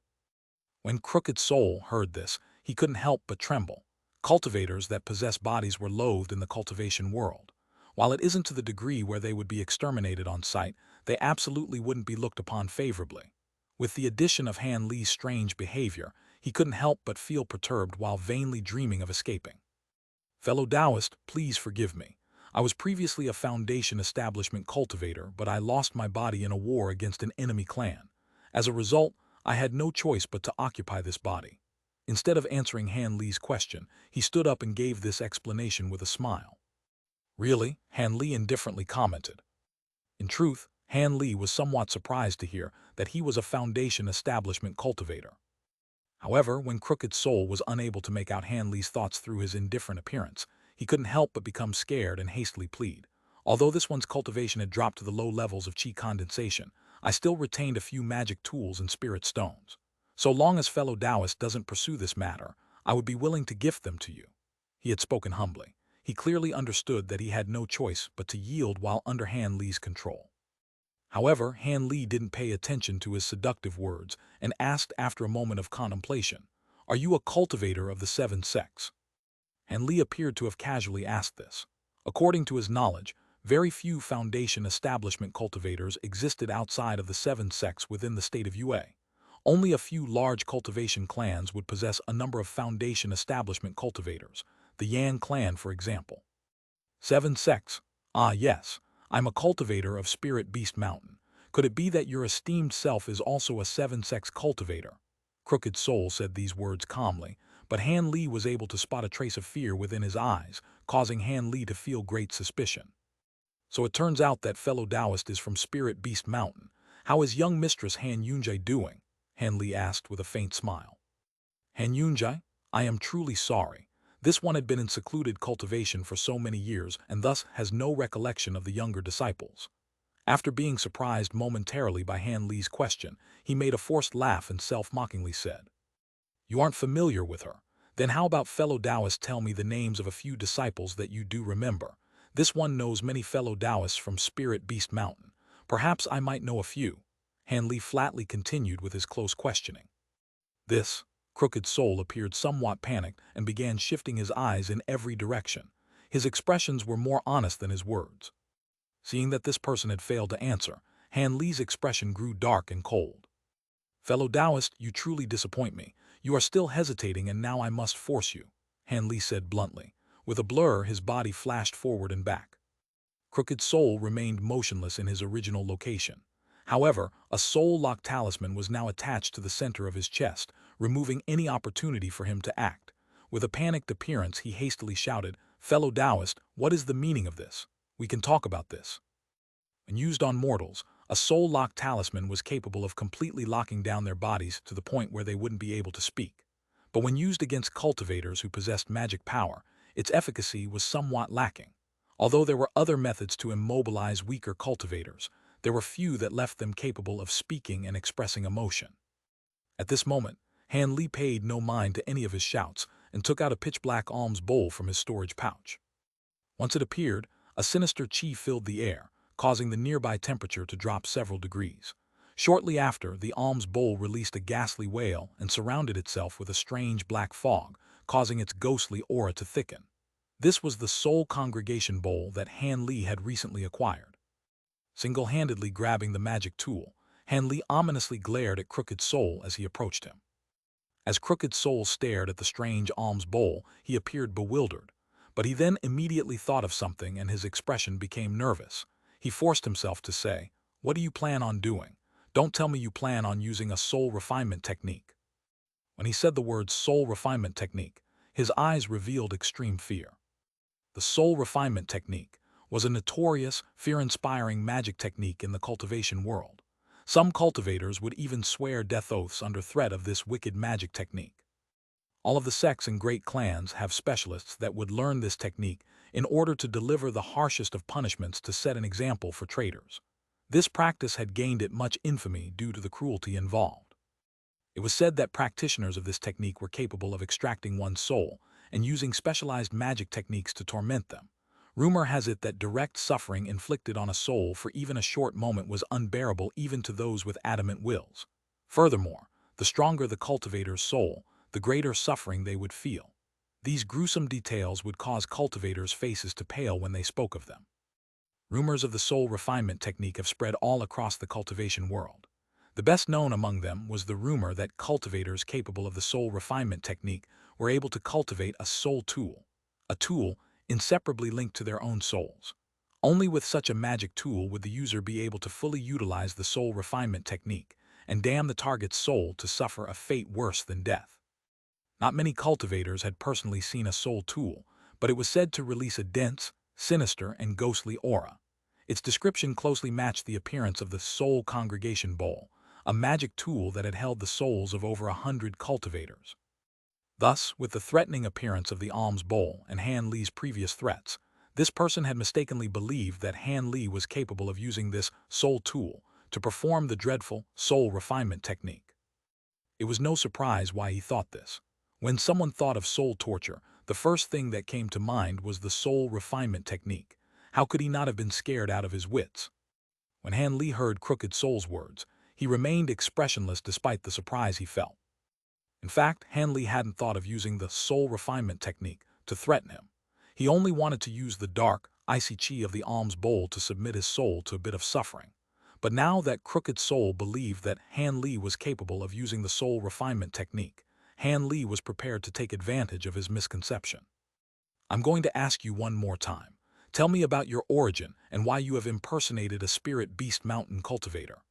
Han Li coldly responded with a question of his own, not bothering to answer whether or not he intended to use the soul refinement technique. Han Li's evasive answer caused this person to be more convinced of his previous assumption. With a distressed expression, his lips trembled but no words came out. Seeing this, Han Li didn't continue to talk nonsense. Instead, he started to vaguely mutter an unknown incantation and moved the Soul Congregation Bowl closer to Crooked Soul's face. With regards to the alms bowl's sinister chi, even Han Li, a Foundation Establishment cultivator, coldly shivered upon contact with it. As a chi condensation cultivator, Crooked Soul would be affected far more strongly. Thus, as the alms bowl was placed in front of him, he felt his body break out in a strange, extreme chill, as if needles of steel had pierced through the depths of his soul and frozen it stiff. After a short moment, he was no longer able to endure the pain and screamed with a twisted expression. "Don't be so hasty, I haven't even used any magic yet. Then, the pain will be 100-fold more." Han Li suddenly whispered these fleeting words in his ear. 100-fold. When Crooked Soul heard this, he nearly lost himself to fear. He was unable to endure the current pain for even a short moment. To endure 100 times the pain would cause his soul to disappear in anguish. Having suffered, Crooked Soul was completely certain that this was the rumored soul refinement technique. Thus, when he saw Han Li form an incantation gesture, he hastily changed his words to avoid further pain. "Fellow Taoist, please forgive me. I will speak. Please put away your soul tool and refrain from using the soul refinement technique." Because of the penetration of the alms bowl's cold qi, he stuttered, repeating his words as he shivered. Were it not for the protection of the spiritual qi in his body as well as the extreme strength of Crooked Soul's body, he would have long been frozen stiff. "Had you been so tactful earlier, you could have avoided a bit of pain." Han Li casually moved to put away the alms bowl and spoke as if Crooked Soul had been the one to bring this upon himself. In fact, he inwardly let out a sigh of relief. Because he wouldn't talk, Han Li put away the soul congregation bowl shortly after. This was also because Han Li was no longer able to endure the cold, dark qi of the magic tool, having directly held it in his hand. When Crooked Soul saw that Han Li had truly put away the magic tool, he took a deep breath. "It would be best if you didn't think of deceiving me. I will naturally be using magic techniques to test the truth of your words. I hope your esteemed self isn't so stupid as to keep your secrets. Otherwise, I will scatter your soul and ensure that you will never reincarnate." Han Li spoke with a tone colder than ice. Having just suffered greatly, Crooked Soul involuntarily shivered, and his expression became extremely unsightly upon hearing those words. A recurring character. She was first introduced in Chapter 137 when she sold Han Li the golden sincerity brush. He later meets her once more at the trial by blood and fire. She mentioned her name in Chapter 203. Chapter 339, Astonishment. "I am.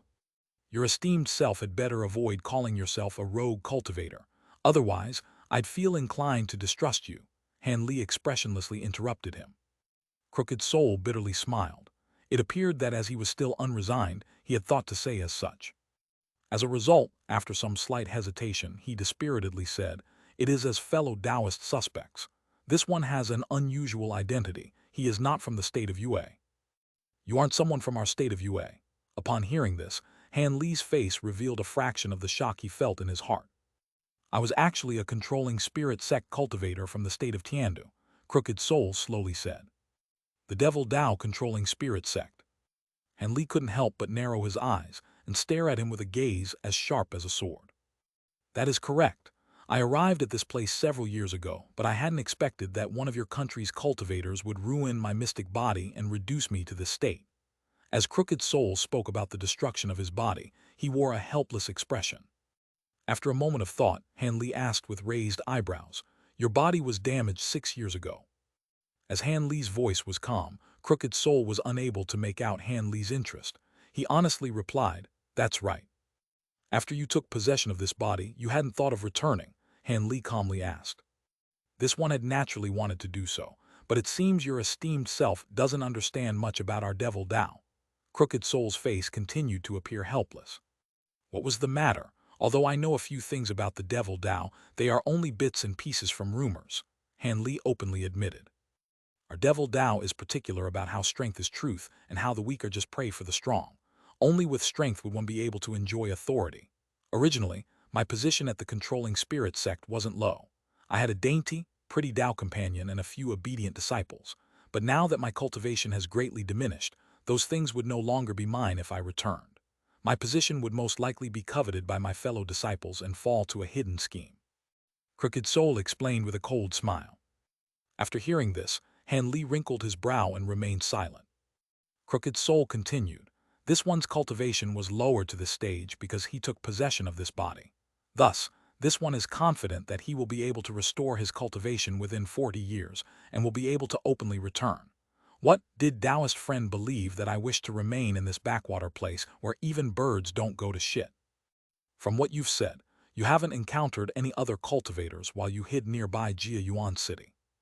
"None. Dao's friend is the first cultivator from the state of UA I've seen after taking possession of this body," he said with an uneasy appearance. "Then why is it that you tried to impersonate a spirit beast mountain cultivator at the start?" Han Li closely continued with his interrogation. "I believed that your esteemed self was a seven-sex cultivator and didn't want to put myself at a disadvantage," Crooked Soul brightly assured. Having heard that, Han Li suddenly smiled. "Is that the truth?" Han Li amiably asked. However, his kind appearance caused Crooked Soul to feel a chill down his back. "That's right. Could it be that fellow Taoist is unsatisfied with something?" he cautiously asked with an uneasy expression.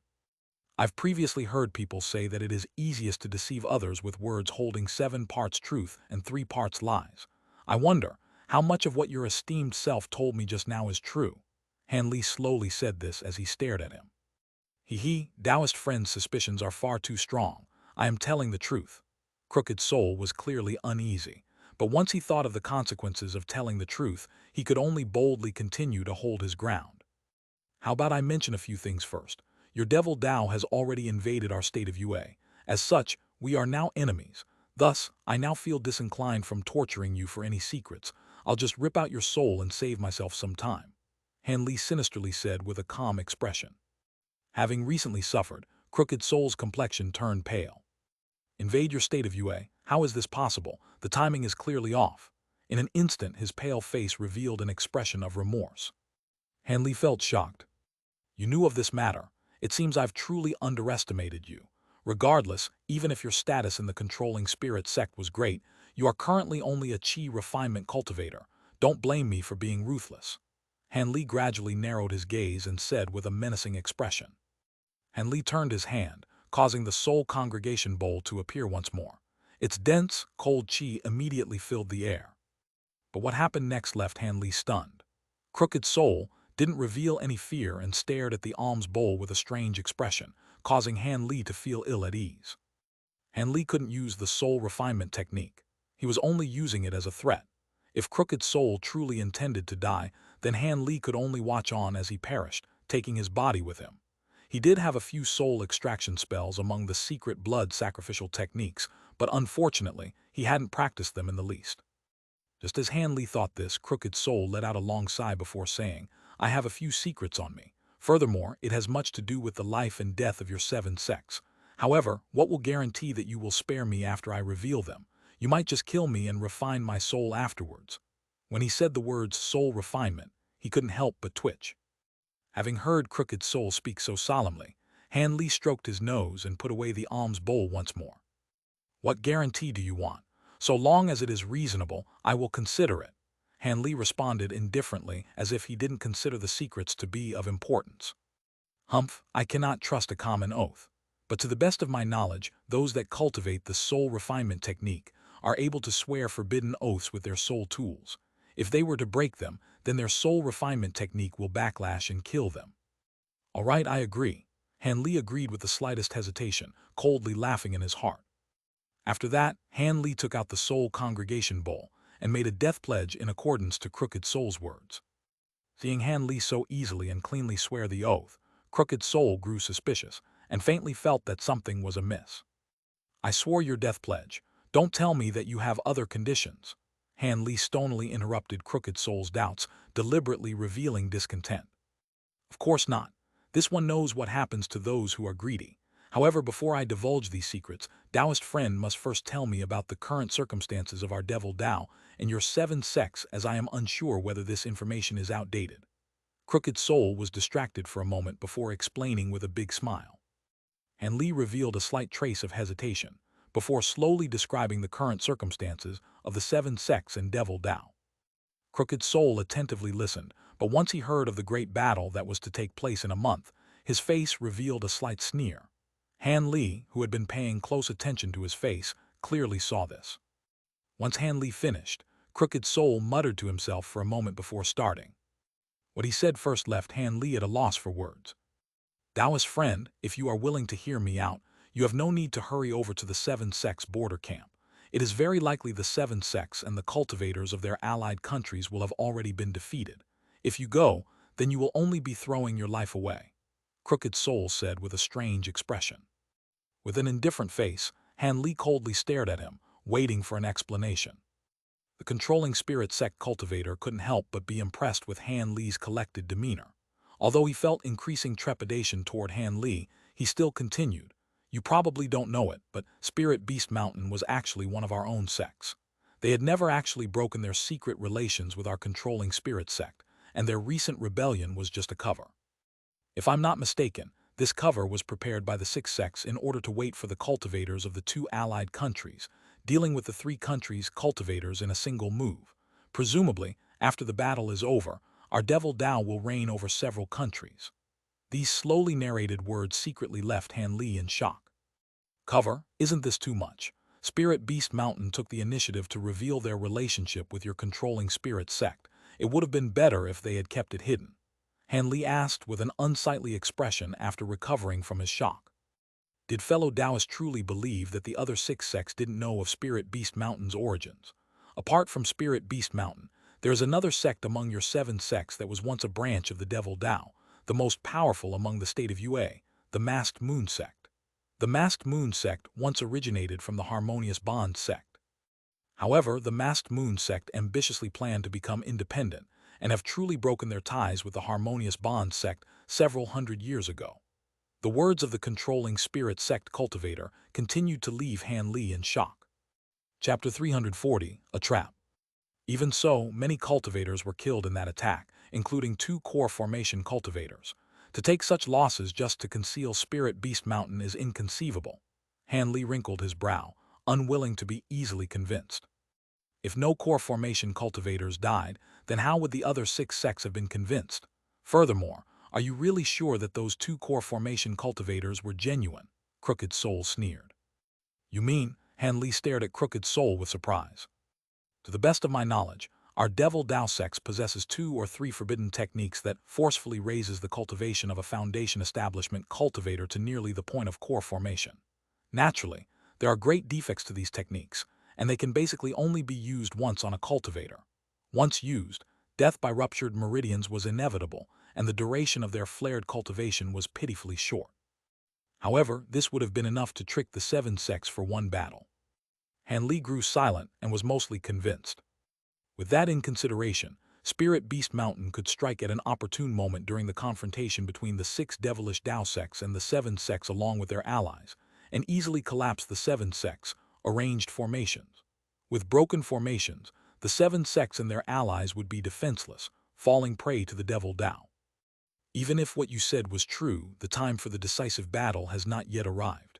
If I were to make a report, wouldn't I be able to turn the tide of the battle? Why would I want to run away? After muttering to himself for a moment, Han Li asked with doubt. You really believe our Devil Dao will strike in accordance to the time that was agreed? According to our original plans, this announcement was to confuse our opponents and leave them vulnerable as they prepared. Although I don't know the specifics, I reckon that within a few days, our Devil Dao would launch a surprise attack on the main camp.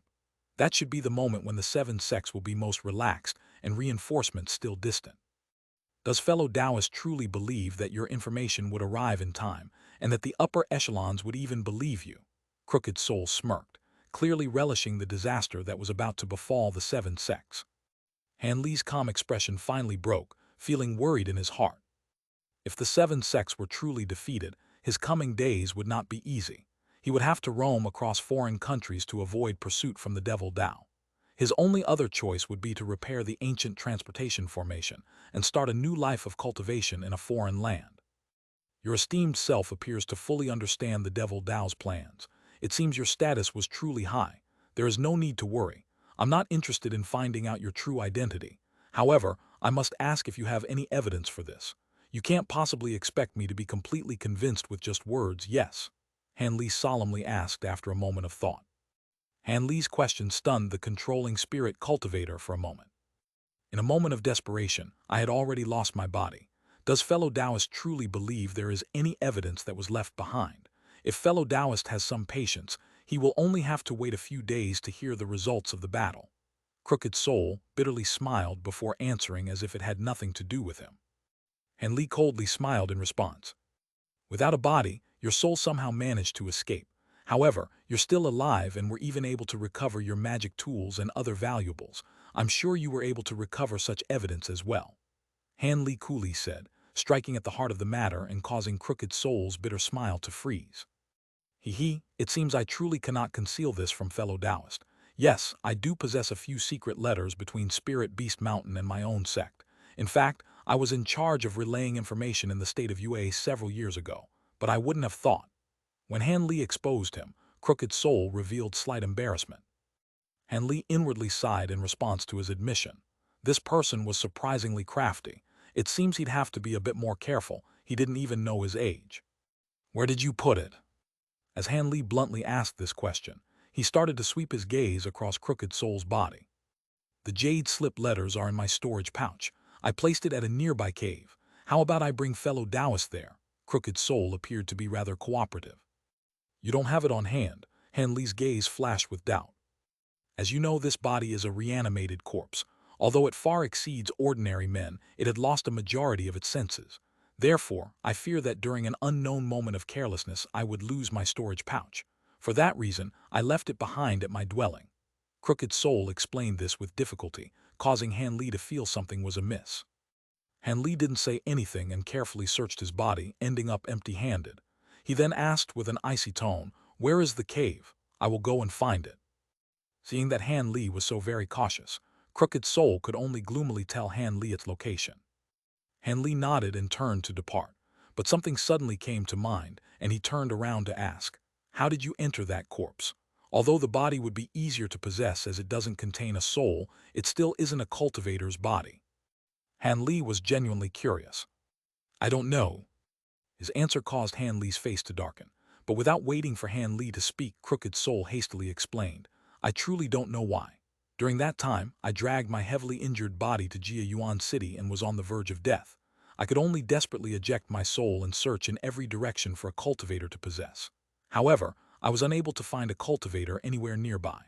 Just when I was about to give up hope, I found this soulless corpse.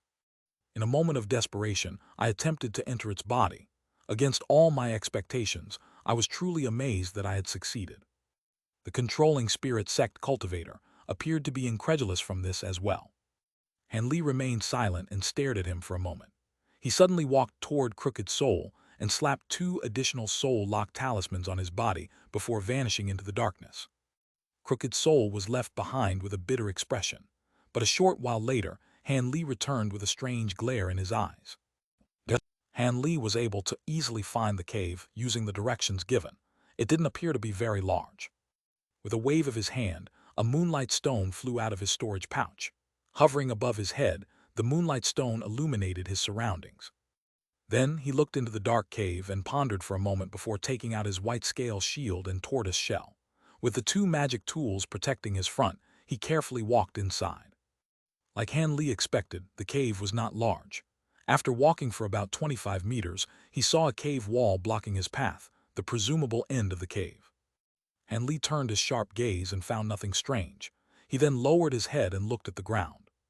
According to what Crooked Soul said, the storage pouch should be buried underneath a blue stone and should be easy to find. As expected, about 6 meters away, he found a meter-tall pitch-black chunk of what appeared to be stone.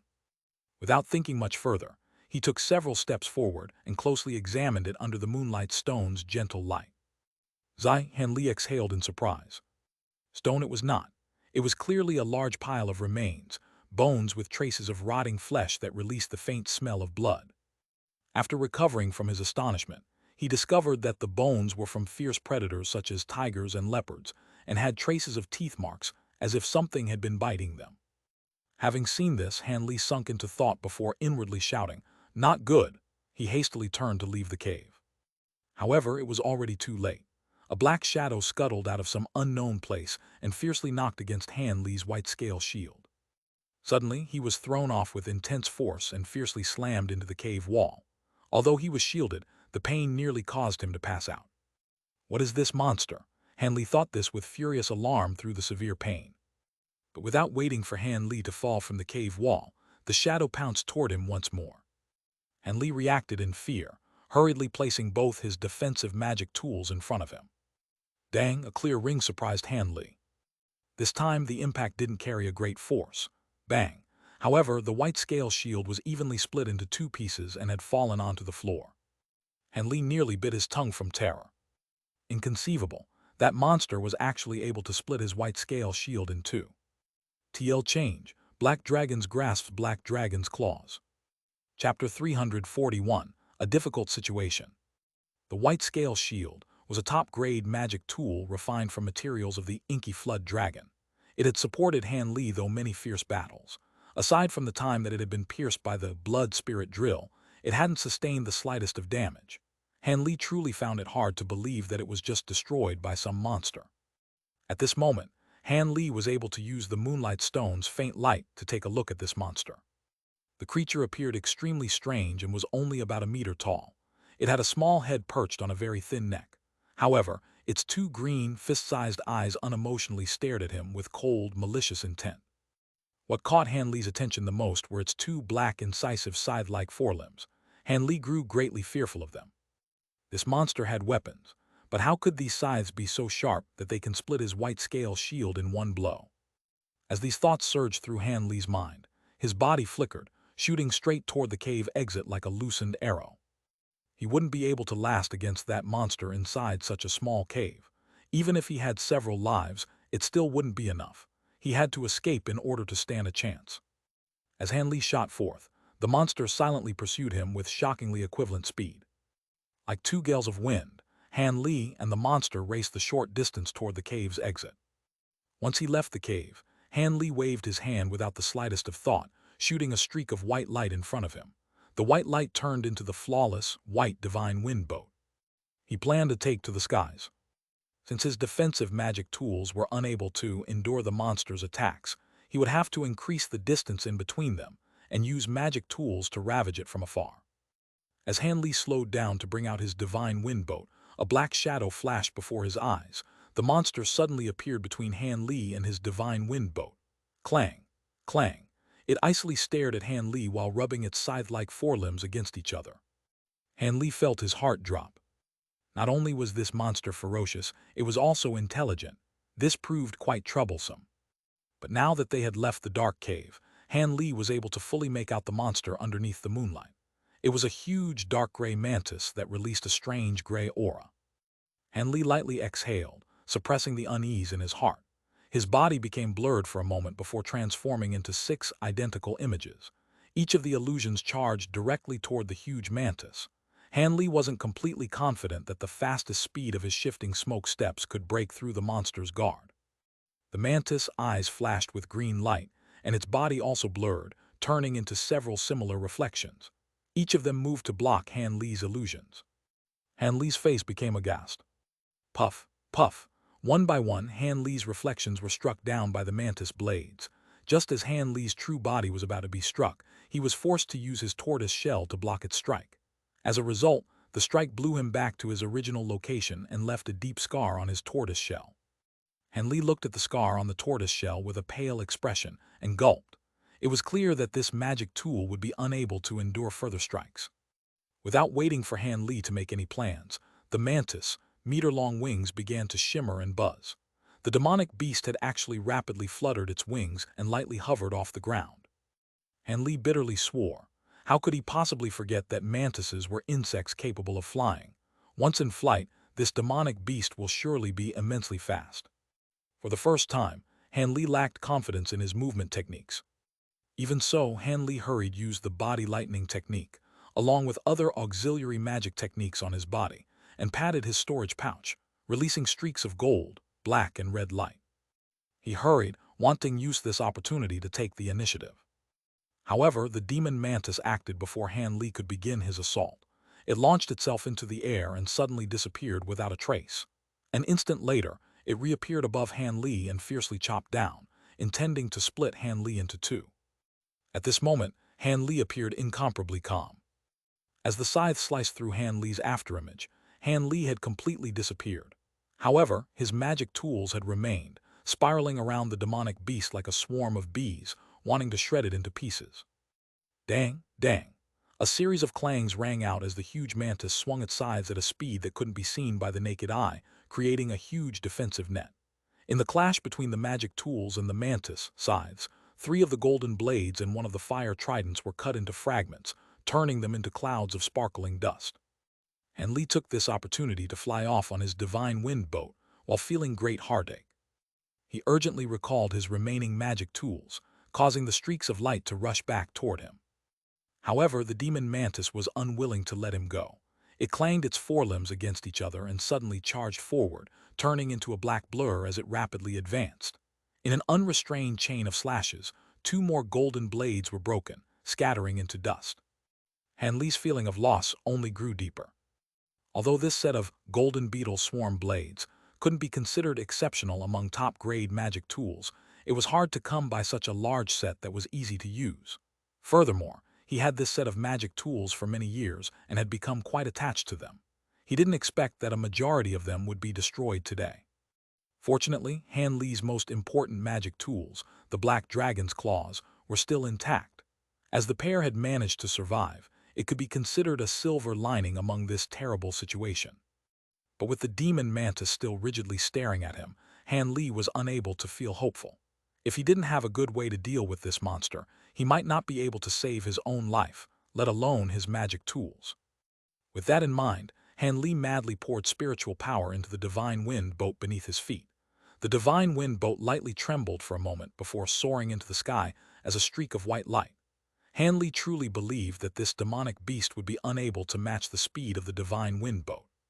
However, after a short moment of flying, Han Li couldn't help but recognize how shallow his experience was. The mantis had kept up with him and was slowly catching up. At this moment, Han Li was wildly driving forward as he threw several fireballs behind him, attempting to stop the demon mantis from chasing him. This is far too strange. Not only are its attacks fierce and swift, but its flight speed is even quicker.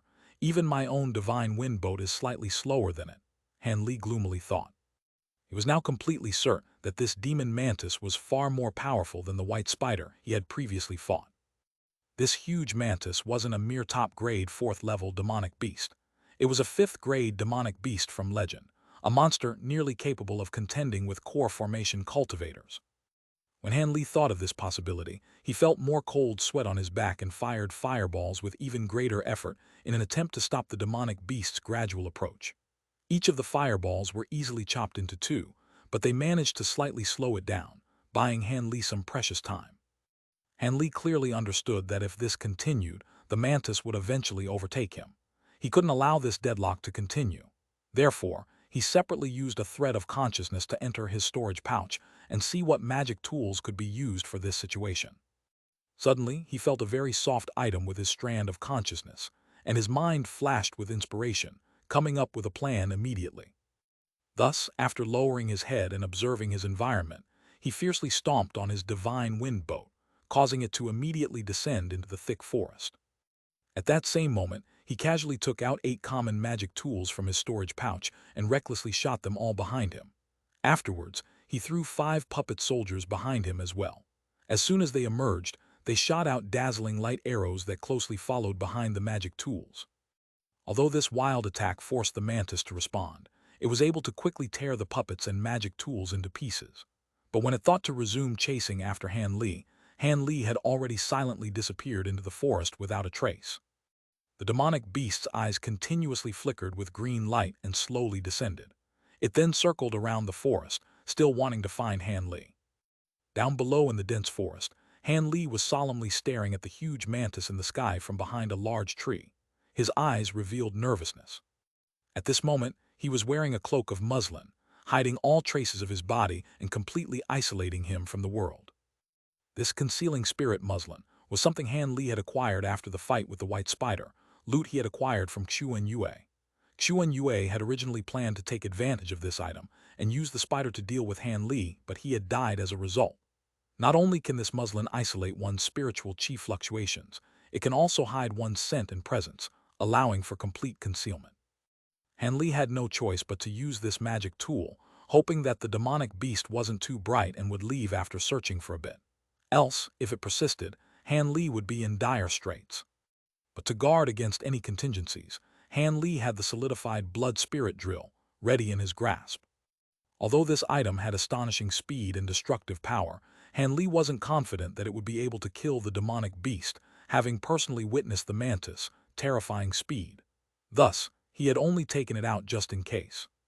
Chapter 342, Bewilderment. While holding his breath, Hanley gazed at the huge mantis as it flew several few kilometers nearby, before suddenly shooting toward Hanley's hiding place. Hanley's complexion turned deathly pale. With a cold face, he firmly held the blood spirit drill in his hand and began to pour spiritual power into it, causing it to gradually heat up. Hanley coldly gazed at the demonic beast as it approached, waiting for the mantis to come closer before releasing the magic tool. Only by doing this would he have a higher chance of injuring or even killing it. Naturally, waiting for it to come closer put him in far greater danger, but Hanley was left with no other choice. 150 meters, 120 meters, 90 meters. Hanley's heart violently thumped in his chest, and he couldn't help but suck in a deep breath as he prepared to release the blood spirit drill in his hand. But what Hanley saw next left him dumbstruck. When the demon mantis was just 60 meters away from Hanley, it suddenly circled off into another direction, descending not far away from Hanley. After two miserable roars sounded out, the huge mantis flew away without the slightest reluctance, carrying a large mountain boar in its forelimbs. After seeing the demonic beast fly away into the distance, Hanley finally let out a long sigh of relief and sat on the ground, despite appearing unbefitting of a cultivator. He had just gone through a matter of life or death. Had he went ahead and launched the attack, he would have ended up just like that boar, as food for the demonic beast. He was extremely fortunate to come out unscathed. Hanley silently rejoiced.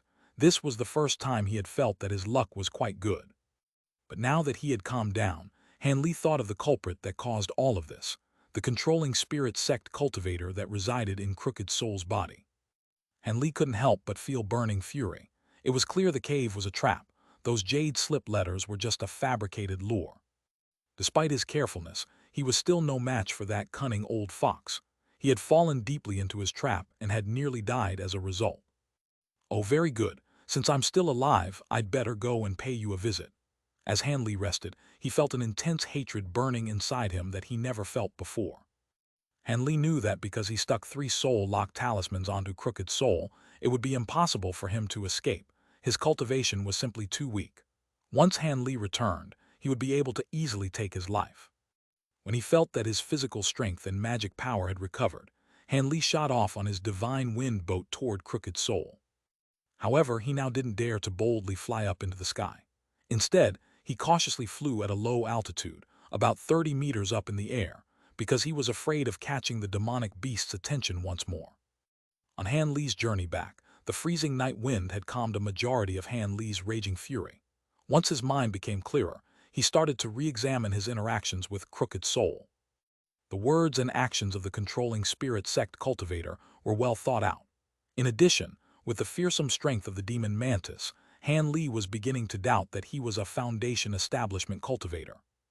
How could such a fearsome demonic beast appear within 50 kilometers of a place like Jiayuan City? There was no way it could be wild. When he thought of the controlling spirit cultivator, he couldn't help but think that this huge mantis was likely a domesticated spirit beast. It's hard to imagine that such a fearsome spirit beast was domesticated by a Foundation establishment cultivator. From his point of view, that mantis spirit beast could handle 4 late Foundation establishment disciples. It was beyond ferocious. Could it be that this Crooked Soul wasn't a Foundation establishment cultivator but actually a core formation? Hanley couldn't help but guess. Hanley's heart jumped.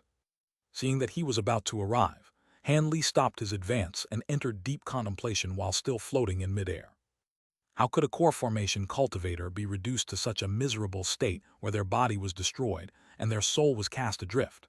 Could it be that he was forced to eject his soul because he was no match for another core formation cultivator? Or could it be that he ran into a nascent soul eccentric from the state of UA? However, the 7 sect's nascent soul cultivators have long since detached themselves from the world. Only 2 or 3 still remained within the state of UA. Even among the clashes between the Devil Dao and 7 sects, Hanley had never heard of a nascent soul cultivator taking action.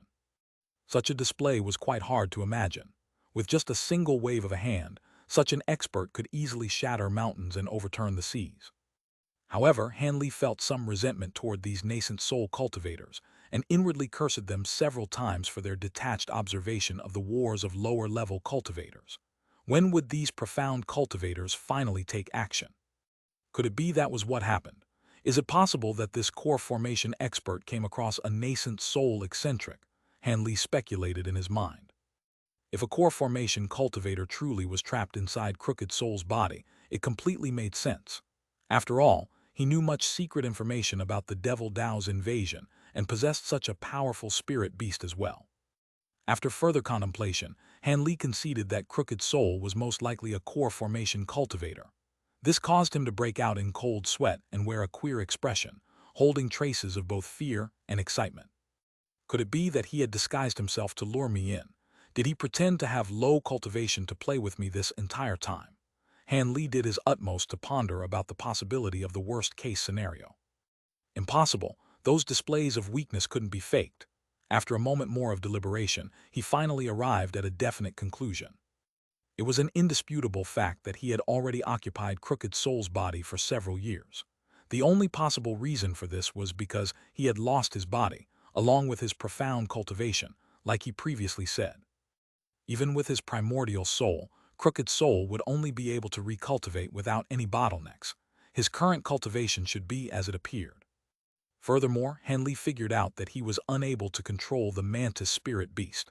Otherwise, why wouldn't he have such a fearsome beast follow him as a bodyguard? During his current moment of weakness, Crooked Soul's greatest need was strong protection. That was why he had no choice but to trick Han Li into entering the cave, in the hope that his uncontrollable mantis would kill him. With his sharp mind, Han Li mulled through the series of events before gradually realizing the complete truth. His heart grew courageous once more. Han Li wasn't merely taking advantage of someone's weakness. He was dealing with a core formation cultivator, a great enemy belonging to the controlling spirit sect. If Crooked Soul managed to run away, he would come back as a core formation cultivator and be certain to dismember him into countless pieces. Therefore, Han Li absolutely couldn't leave this person alive. Understanding how things stood, Han Li continued his flight without the slightest hesitation and flew onto the small mountaintop. In the blink of an eye, Han Li arrived on the mountaintop and saw Crooked Soul still held in place. The talismans on his body were still untouched. Han Li was jubilant and descended about 30 meters away from Crooked with a relaxed heart. But at the same time, he held a magic tool in each hand. Having seen Han Li descend, Crooked Soul appeared extremely shocked, as if he hadn't expected that Han Li would return alive. Following that, he forced himself to widely smile, wanting to say something. But Han Li just advanced several steps forward and raised his hand, shooting 2 black streaks of light toward him.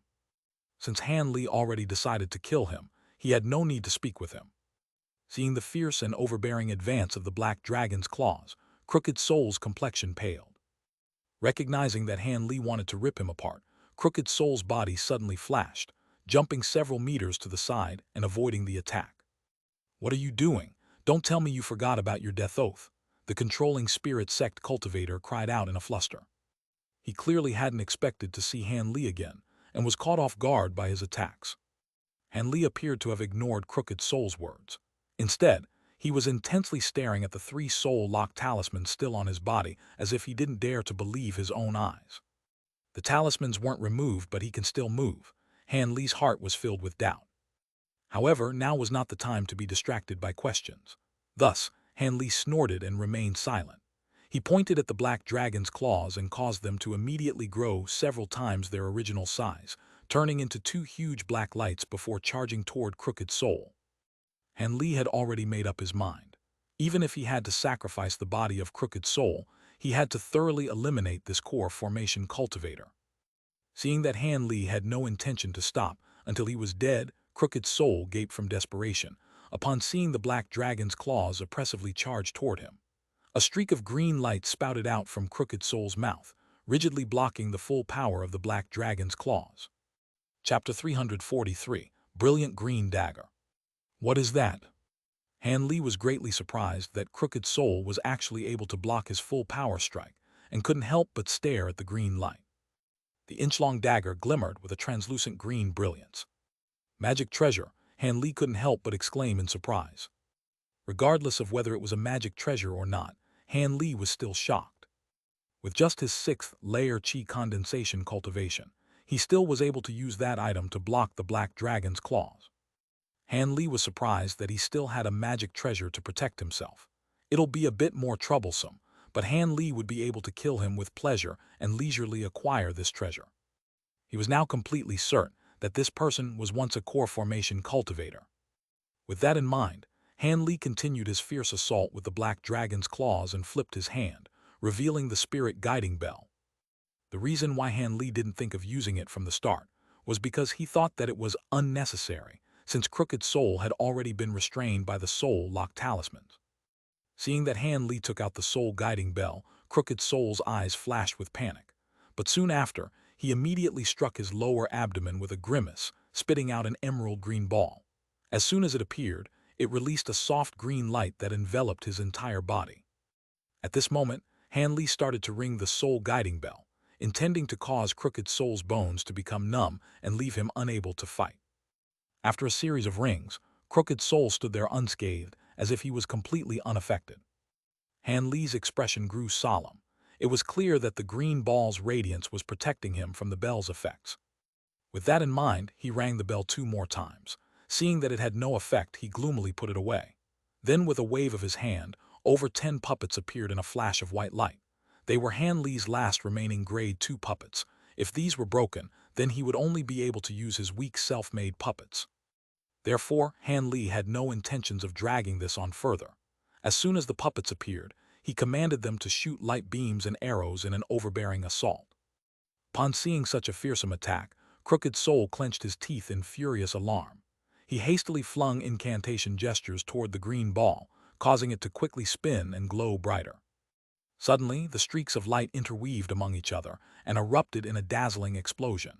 Crooked Soul then rode the waves of the explosions to retreat about 10 meters. Han Li was left dumbstruck. A cultivator at only the 6th layer chi condensation was actually able to block the full power attack of a mid-foundation establishment cultivator. This action was heaven-defying. However, when he recalled that this person was once a core formation cultivator, he didn't feel that it was too strange. He'd have a few trump cards after all. Crooked Soul inwardly sighed in relief. His secret techniques had managed to block Han Li's attack. At that same moment, he was mulling over the words he should use to persuade Han Li to stop his furious barrage of attacks. Since he had a pitiful amount of magic power, he wouldn't be able to last much longer. But without waiting for him to speak, Han Li touched his storage pouch after a moment of hesitation and suddenly raised his hand, releasing a blinding flash of red light. Crooked Soul was astonished. Without understanding what had happened, the floating green ball had ruptured before his eyes, and he felt an agonizing pain from the very depths of his soul. He couldn't help but scream loudly as he fell to the ground with limbs incessantly flailing about. The green light protecting Crooked Soul's body had disappeared without a trace upon the destruction of the green ball. With nothing left to obstruct the light beams and arrows, he was suddenly overwhelmed as if he were drowning in a torrent of rain. Without a master to control it, the green dagger suddenly decreased in power and was forcibly suppressed by Han Li's black dragon's claws, as if it was going to collapse at any time. Han Li was overjoyed. He hadn't expected that risky strike to be so effective. The reason why he hadn't used the blood spirit drill to directly strike at the heart or the head was because they were not vital points to Crooked Soul, a moving corpse. At most, Han Li would only be able to severely injure him while being unable to kill him. With that in mind, it would be better to strike at that troublesome green ball. However, he hadn't expected that the green ball would rupture from a single strike and cause Crooked Soul to meet his end. It appeared that the green ball had a close connection to his soul. It was no wonder that he had such an unsightly expression when he spouted it out to face an enemy. Could it have been the golden core he had condensed from core formation? Han Li sinisterly guessed. Han Li then waved his hand, stopping the puppet's attacks before taking a close look in Crooked Soul's direction. After the streaks of light faded away, Han Li clearly saw a blackened corpse lying on the ground. Han Li was greatly surprised to find that the corpse hadn't turned into ash.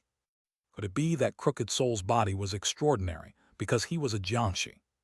Han Li remained motionless, looking at the corpse for a moment and muttering to himself. He then raised his hand to the sky, causing 6 fist-sized fireballs to appear in the air. Go! With a single command, the fireballs shot toward the corpse like a loosed arrow. Puff, puff! Han Li indifferently gazed at the corpse as it burned in the inferno. An instant later, An egg-sized green sphere of light suddenly flew out from the inferno, wanting to escape. Han Li's face grew cold and his body blurred, appearing behind the ball of light. His hand shot out like lightning, grabbing it while covered in white light. The green sphere of light suddenly let out a miserable scream before Han Li crushed it with his spiritual power-infused hand. Han Li then blurred, returning to Crooked Soul in an instant. With a wave of his sleeve, the fire on Crooked Soul's body disappeared without a trace. It seems even a core formation cultivator can be duped with a mere illusion technique. Han Li lowered his head to look at the blackened Crooked Soul with a sneer on his face. Han Li then carefully examined Crooked Soul's injuries. He was greatly surprised to find that apart from his completely scorched exterior, Crooked Soul's internal organs and bones were entirely undamaged, much to Han Li's pleasure. Although Crooked Soul was only an empty corpse, Han Li had regarded him as a loyal servant. If Han Li was able to repair him, then he would naturally do so. Besides, he had a plan in mind that required Crooked Soul. As such, Han Li lightly rung the soul guiding bell. Crooked Soul immediately stood up and opened his eyes with a blank expression. Han Li nodded his head. Although Crooked Soul had flesh wounds, he should be able to quickly recover with his exceptional regenerative power as a Xianxia. Han Li then turned his gaze toward the small shining green dagger floating in the air. Having lost its master, it was now completely still. Han Li proceeded to use his black dragon's claws to gradually suppress it before carefully submerging his spiritual sense into it. He found that he was completely blocked from entering it. It seems like the rumors were true. Without core formation cultivation, I will be completely unable to use magic treasures. Han Li thought with annoyance. He could only look upon this magic treasure with envy.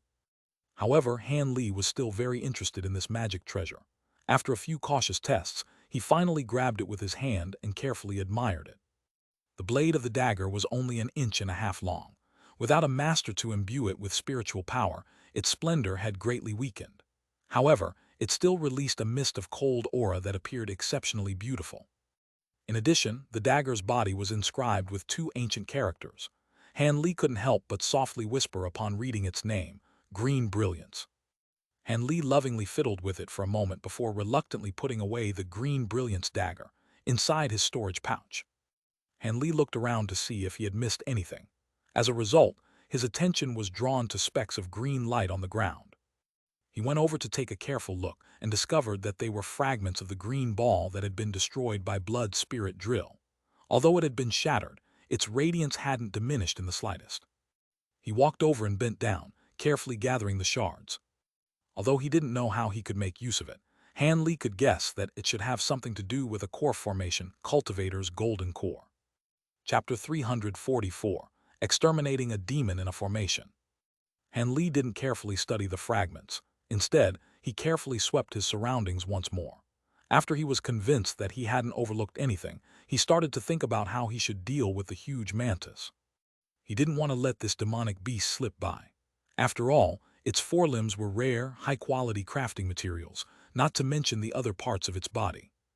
As for subduing the monster alive, Han Li abandoned the thought after some consideration. He clearly understood that he did not have the experience required to attempt it. Cultivators that control demonic beasts have learned to restrain magic beasts since their childhood and have become extremely familiar with the process. Wanting to vainly keep such a powerful spiritual beast was just wishful thinking. As for the controlling spirit sect cultivator, he had probably lost control of the mantis when he lost his body and changed appearances. Else, his spirit beast would have remained in his control. The spirit beast would have loyally served him for a lifetime and never leave him. It was bound to be more loyal than a human. As for whether Han Li should inform the 7 sects and their allies of this information, he decided to wait for a few days and listen for any news since he had no way of knowing whether the controlling spirit sect cultivator's information was genuine or not. After all, he could travel at great speed. Even if he was a few days late, he would be able to arrive at the 7 sects camp before the deadline. As a result, Han Li spent a day in the dense forest near the mountain cave, secretly setting up the 5 elements reversal Great Formation. Han Li didn't lay out a portion of the Great Formation in a hurry, like he did at the Imperial Palace. He had set up the formation in its entirety. Its power was naturally far greater than before. At this moment, he saw the huge mantis leave to hunt for food. It had actually brought back a huge black tiger, leaving Han Li astonished. This was the first time he had seen this kind of black tiger. It was definitely no common beast. However, it was quite unfortunate that this beast had met its end, merely becoming a wholesome meal for the mantis. Having finished his preparations, Han Li quietly snuck into the mountain cave. But just a short moment later, he was already rushing out of the cave on his divine wind boat, flying straight toward his formation. A shadow closely pursued him. It was the huge mantis that Han Li had startled. Because he had placed the formation nearby, Han Li entered the formation's territory soon after he left the cave. Although the mantis was somewhat intelligent, it couldn't possibly comprehend the formation spell and was easily trapped within the formation spell. In the following 2 days, Han Li allowed the huge mantis to frantically run around within the 5 elements reversal formation, fully displaying the effects of the illusionary entrapment and the boundaries of area confinement. After the 2 days had passed, the demonic beast was exhausted and no longer moved within the formation. At that moment, Han Li took out many puppets and started to unceasingly harass it from outside the formation, prohibiting it from resting. Although the mantis' attacks were exceedingly fearsome, its defense was just ordinary. Because it couldn't approach the puppets attacking it, it was forced to use its scythe-like forelimbs to protect itself. This continued for half a day until the demon mantis was no longer able to endure, allowing the puppets to strike at its body. Although its injuries weren't heavy, its strength had been mostly exhausted. At this moment, Han Li took turns changing the puppets' spirit stones. Seeing that it was almost time to finish up, Han Li summoned a treasure talisman, a small yellow knife. Under the cover of the puppet's attacks, it stabbed through the mantis' head, killing it within the formation. Victorious, Han Li walked toward the demon beast's corpse with barely concealed excitement. He then took out his huge silver sword and cut off its incisive forelimbs. Then with great expectations, he slowly opened the mantis' abdomen. He hoped that this demon beast was truly a grade 5 demon beast. As such, he would be able to acquire an exceptionally rare demon core. Han Li's face suddenly revealed pleasant surprise, but his expression turned strange immediately after. He was shocked by the items he had taken out of the corpse, several identical shining white ovals with visible veins. Monster beast eggs, Han Li spoke to himself with astonishment. He was a bit confused. He had been expecting a demon beast's core. After Han Li recovered from his astonishment, he removed another 7 eggs from the mantis' abdomen for a total of over 10 eggs. These eggs were the same size as a chicken's egg. Han Li couldn't help but laugh. This was truly a pleasant surprise.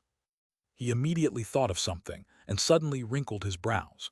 His brows remained furrowed as he placed his finger on a white egg and closed his eyes. Shortly after, Han Li's face became unsightly. These eggs didn't contain the slightest aura of life and were clearly lifeless. This was quite common with regards to demon beasts. After all, how could an extraordinary demon beast leave behind offspring so easily?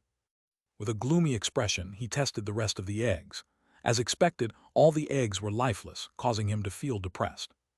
With an angry heart, Han Li thought of turning the eggs to ash. But after a moment of hesitation, he decided to keep them in a jade container. This mantis wasn't a common demon beast. Even if its eggs were dead, they could prove to be useful, Han Li said with unwillingness. After he picked off the mantis' gray wings, Han Li turned its corpse into ash and flew off toward the cave. Although his hopes weren't high, Han Li still wanted to see if there was anything worth taking. Han Li's search resulted in a surprise. Inside the cave, Han Li actually found a shriveled, gray-robed corpse. The corpse had an intact storage pouch at its waist. As Han Li grasped the storage pouch, his heart was pounding heavily. There was no question. This corpse was certain to be the remains of that controlling spirit sect cultivator.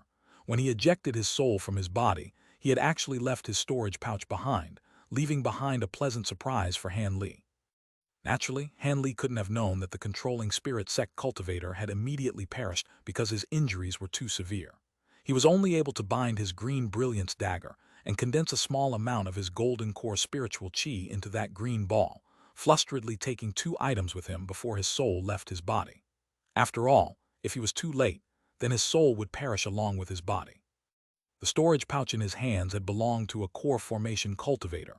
After suppressing the giddy excitement in his heart, he submerged his spiritual sense into the storage pouch and carefully examined what was inside.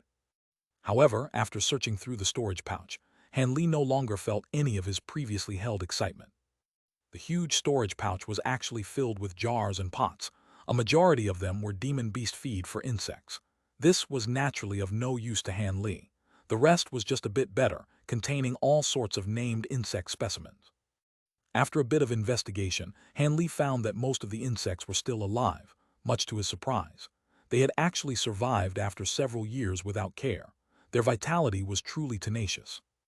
As for the high-grade talismans, magic tools and treasure talismans that Han Li direly needed, not a single one of them could be found, leaving Han Li speechless. Fortunately, Han Li had eventually reached the bottom layer of the storage pouch and found a green jade slip that greatly roused Han Li's interest. The slip contained that controlling spirit sect cultivators' experiences on breeding insects. Not only did it introduce over 1,000 unknown insects to Han Li, but it also mentioned the secret techniques that were used to breed and control them. But what caught Han Li's interest the most was his ranking of which insects were the most ferocious. The huge mantis was obviously on the list. Although it was gray, he had called it the golden-backed demon mantis. This caused Han Li to be utterly confused for a moment. This huge mantis was only ranked 73 in his list of strange insects. There were still over 72 even more fearsome insects on that list. Han Li, who had personally witnessed the strength of the golden-backed demon mantis, was stunned. Han Li eagerly looked through the list for most of the day before finally withdrawing his spiritual sense from the jade slip. After a moment of contemplation, he started to match the insects in his possession with the description of the fantastical insects he had read about. The results left Han Li beyond dissatisfied. Without considering any other uses the insects may have, their rankings were far too low. Only 2 of them were ranked above 100, and the vast majority of them were ranked among 200 and 300. Had that controlling spirit sect cultivator heard Han Li's complaints, he definitely would have cursed him out. How could these strange insects be so easily acquired? Not to mention the top 100 rankings, even insects ranked in the top 300 to 400 were rare breeds that were acquired over several hundred years of effort and violent struggle. Chapter 345. A Small Old Man in Bell Tolls. After looking through the items in the storage pouch, Han Li bluntly moved all of the items into his own storage pouch before slicing the original storage pouch into pieces. Although this storage pouch was clearly much better than his own, Han Li didn't dare to use it as he wasn't sure if the bag possessed any hidden traces. Han Li then rested for another day before he felt that it was about time to leave. With Crooked Soul in tow, he flew toward Yellow Maple Valley instead of the Seven Sects camp. Han Li reckoned that if anything bad occurred at the Seven Sects camp, the sects would be the first to receive this information. Therefore, he first headed to the sect in order to hear if there was any news. If nothing was out of the ordinary, then he would quickly convene at the Seven Sects camp. After flying for 6 days, he had uneventfully arrived at the Tai Yue mountain range. Han Li didn't notify anyone. Instead, he first secretly returned to his own Immortals cave first. Once he entered the cave and closed off his formation from the outside, Han Li felt much more at ease. After all, he was in the safety of his own territory. Han Li immediately rushed to the secret room containing his spirit well spring. He found 2 fist-sized spiders floating in the spirit well spring, having already hatched from their eggs. Although they weren't large, one could tell that they were beyond ordinary from their sparkling and translucent bodies. Upon seeing Han Li, the small spiders blurred, immediately shooting toward him. Han Li was surprised at first, but something immediately came to mind, and he didn't avoid them. As a result, the 2 spiders steadily landed on Han Li's shoulders and mischievously crawled over Han Li's body. Han Li faintly smiled. It seems the soul-controlling restriction that used his blood essence had an effect. The 2 spiders already saw him as their parent and thus had shown such affection. Delighted, Han Li picked up a spider off of his body and carefully observed it with curiosity. Although spiders generally gave people feelings of great disgust and hate, this spider had a shining, pure white body. It was extremely beautiful, giving people the notion of wanting to pet it in admiration. But what surprised Han Li the most was that the small spider already had the spiritual chi of a 4th-layer chi condensation cultivator. It was already a genuine low-grade 1 demonic beast. It appeared it had great potential. With regards to the white spider's ranking on the list, it was listed as the bludgeoned spider at about rank 100. Although it was not as fearsome as the golden-backed demon mantis, it was a rare breed. Han Li played around with the 2 small spiders for a moment before placing them inside a leather bag. Since he didn't know when he would be able to return, He naturally wanted to carry them with him so that he could properly train them. Afterwards, Han Li went to his own bedroom and took out a small chest from underneath his bed. The box contained storage pouches filled with all kinds of talismans. Han Li casually took 2 of them. Since he had nearly used all of the talismans on hand, he had to replenish them. Having finished his affairs, Han Li left Crooked Soul in his Immortals cave and confidently flew straight toward Yellow Maple Valley. Perhaps it was because a majority of the people had already hurried off to the Seven Sects camp. Han Li only came across a few separated Qi condensation disciples. He casually stopped one and made an inquiry about the circumstances of the valley. No news had arrived about misfortune falling upon the Seven Sects, much to Han Li's relief. But since this had only come from a Qi condensation disciple, Han Li couldn't let this matter drop.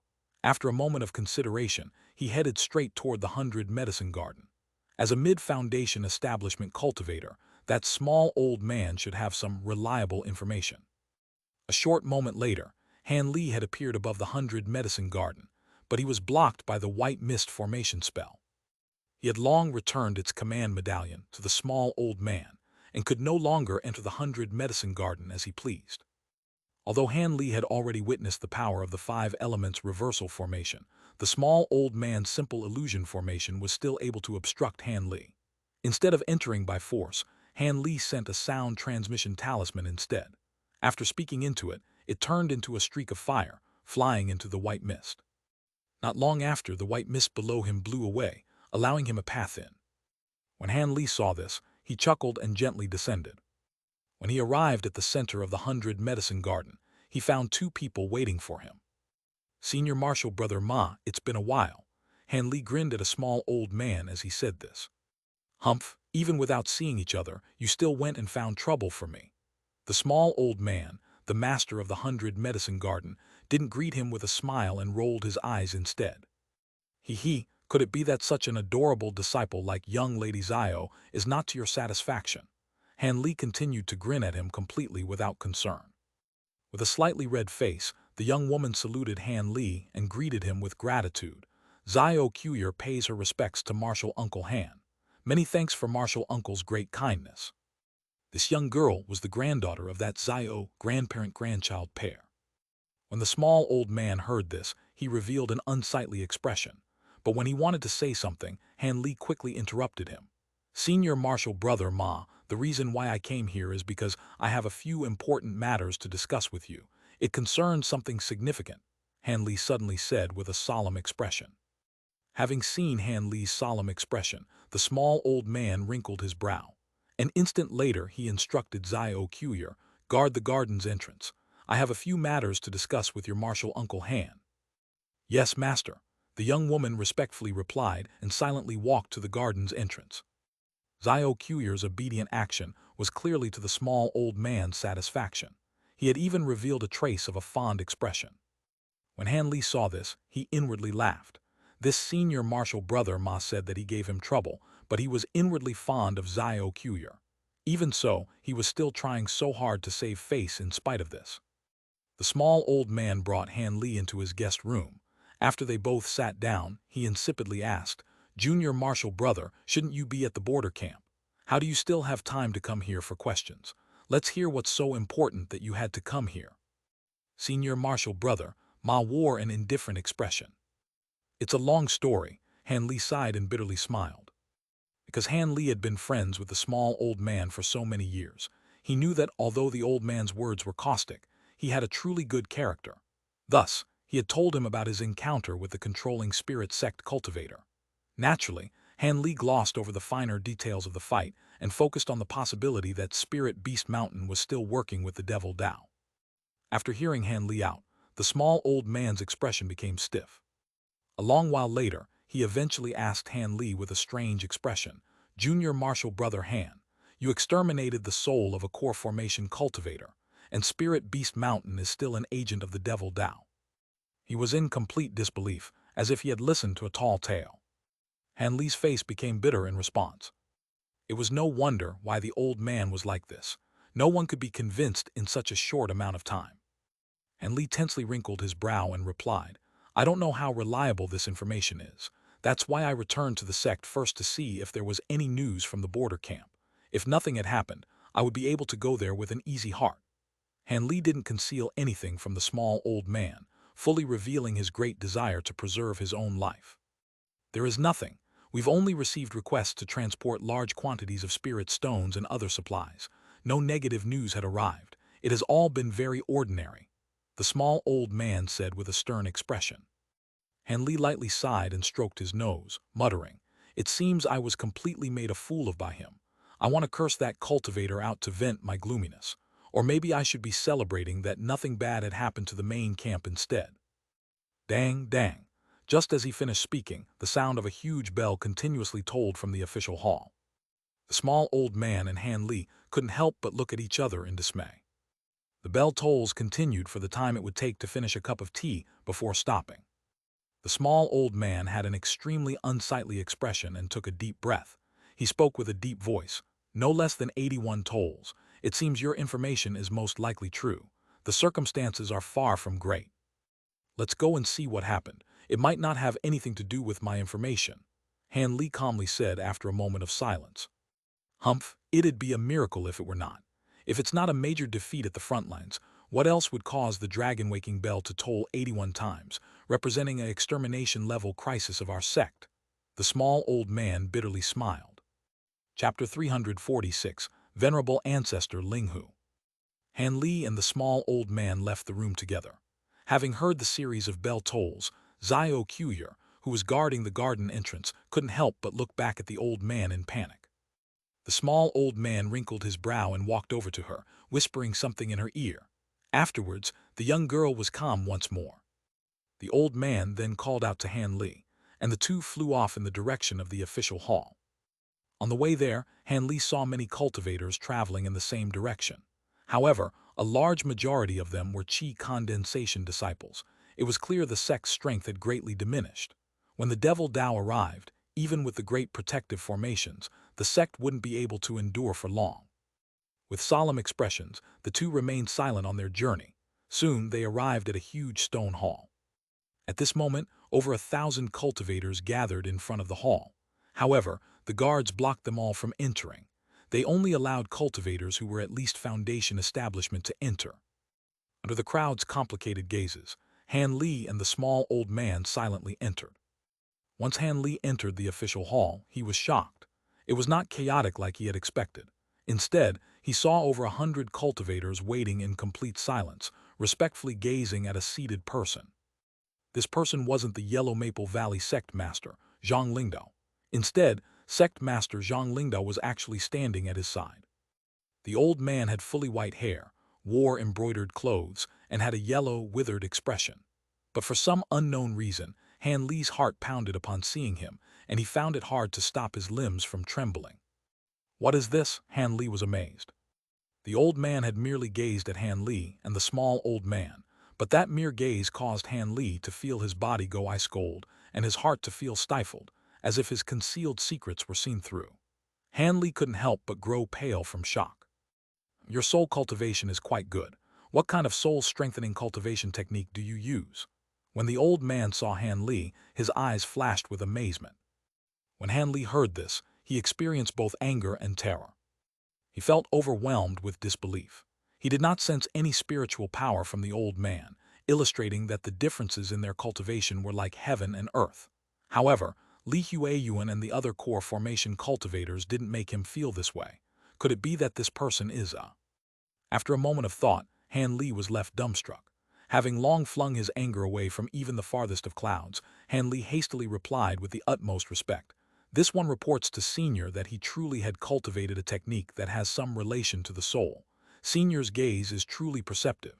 His reply held a tone of flattery. The embroidered-clothed old man faintly smiled and lightly waved his hand. Han Li and the small old man then tactfully stood among the crowd. After the time it took to finish a meal, more than 10 foundation establishment cultivators had arrived. At that moment, Zhang Lingdao respectfully said to the old man, "Venerable Ancestor, all of the foundation establishment cultivators present in the sect have already arrived. As for Marshal Senior Huang, he won't be able to return soon. He is currently at Heaven Rock Mountain." When the embroidered-clothed old man heard this, he slightly wrinkled his brow and immediately instructed him with indifference. Then so be it. We cannot afford to delay this further. We will start first without him.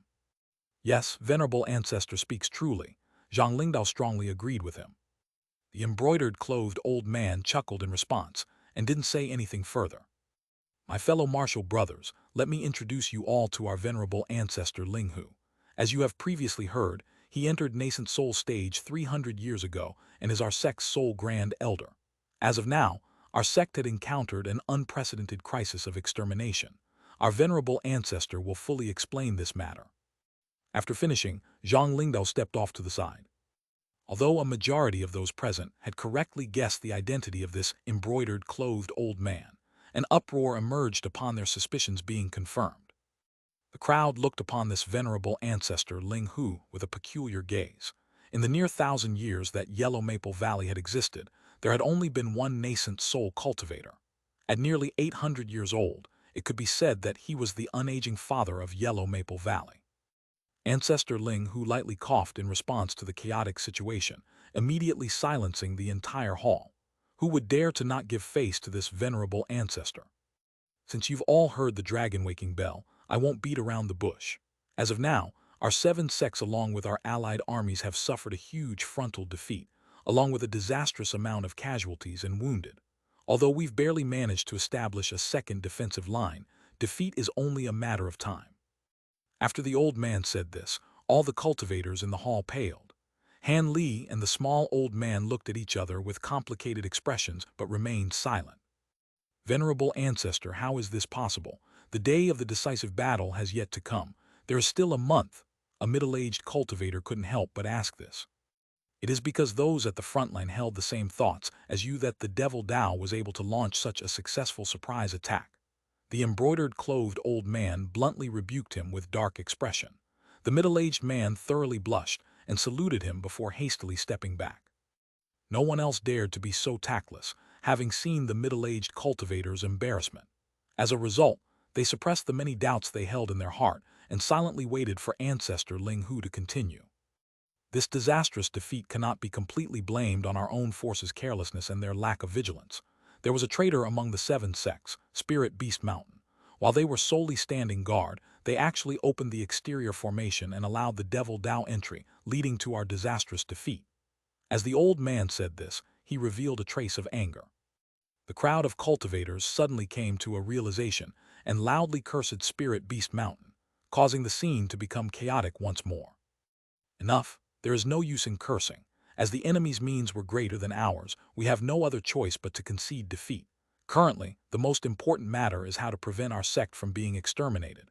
Our remaining cultivators on the front lines will only be able to last 2 or 3 days at most. Before that time comes, we must evacuate the state of Yue as soon as possible. Ancestor Ling Hu said with exceptional calm. Evacuate from the state of Yue.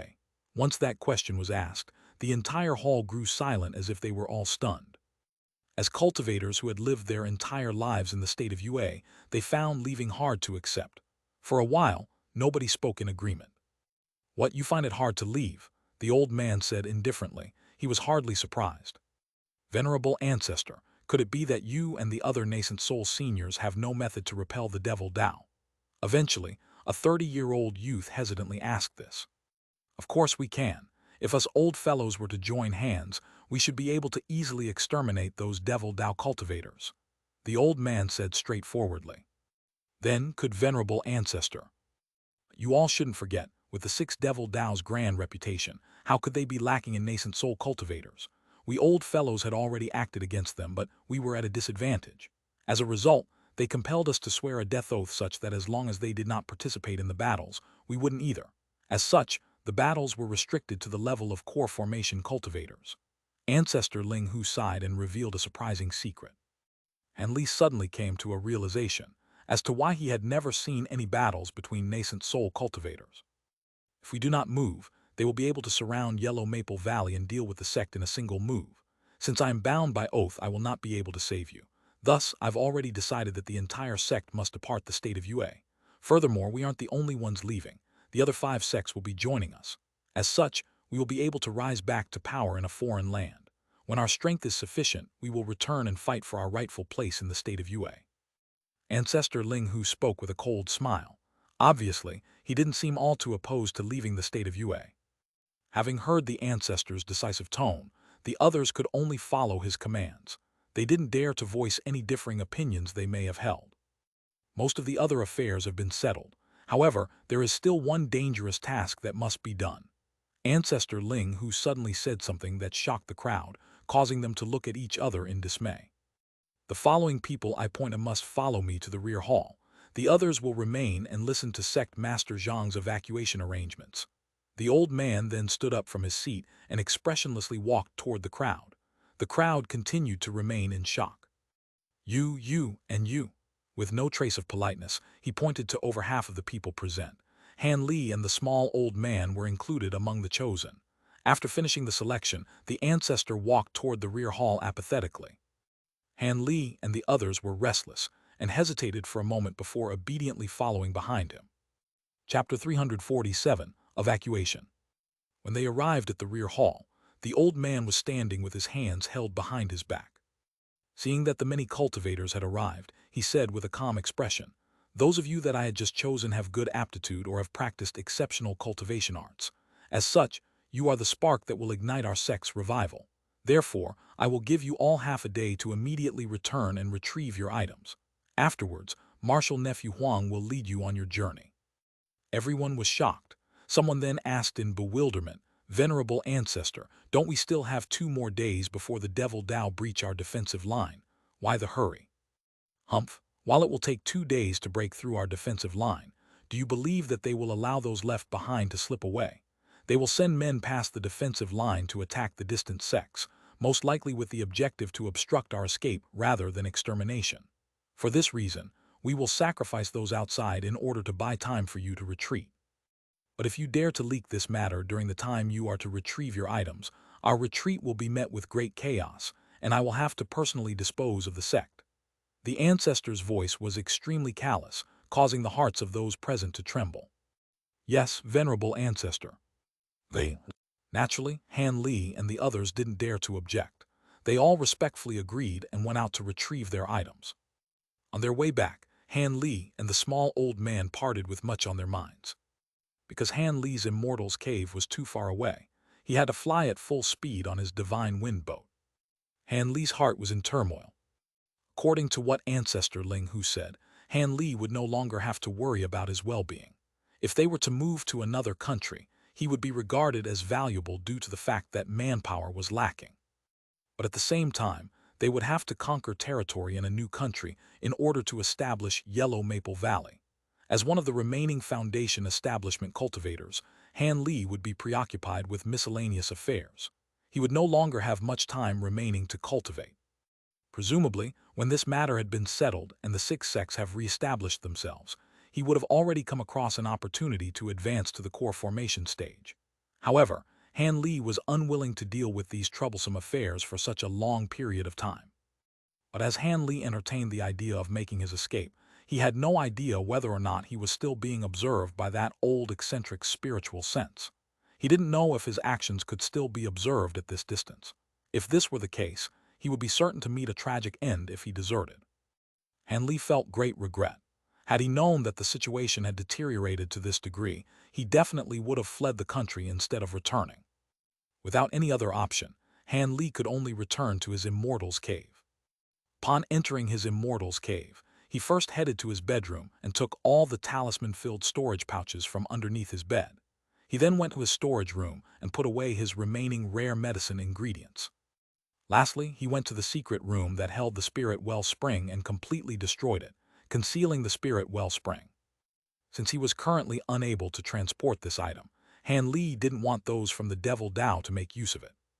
Having finished all that, Han Li inspected his residence thoroughly once more. Feeling that he hadn't overlooked anything, he called Crooked Soul out of the cave before carefully removing and putting away the formation flags and plates of the first set of the 5 phases reversal formation. After the formation spell disappeared, he looked at the large entrance of his Immortals cave. With an intense gaze, he suddenly released 2 streaks of black light and smashed the mountaintop, thoroughly concealing his Immortals cave. Subsequently, he released the divine wind boat and brought Crooked Soul on board. After flying a circle around his former home, he finally flew off.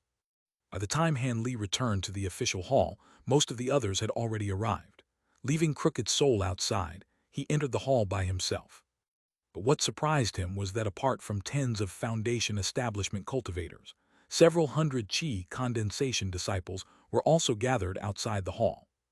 Could it be that they will evacuate together with us? Han Li thought doubtfully. His eyes suddenly brightened upon seeing the small old man and Xiao Qiuyer. They were quietly talking to each other with grim expressions. Having seen this, Han Li walked over without hesitation. "Martial Uncle Han." Xiao Qiuyer respectfully greeted Han Li when she saw him approach.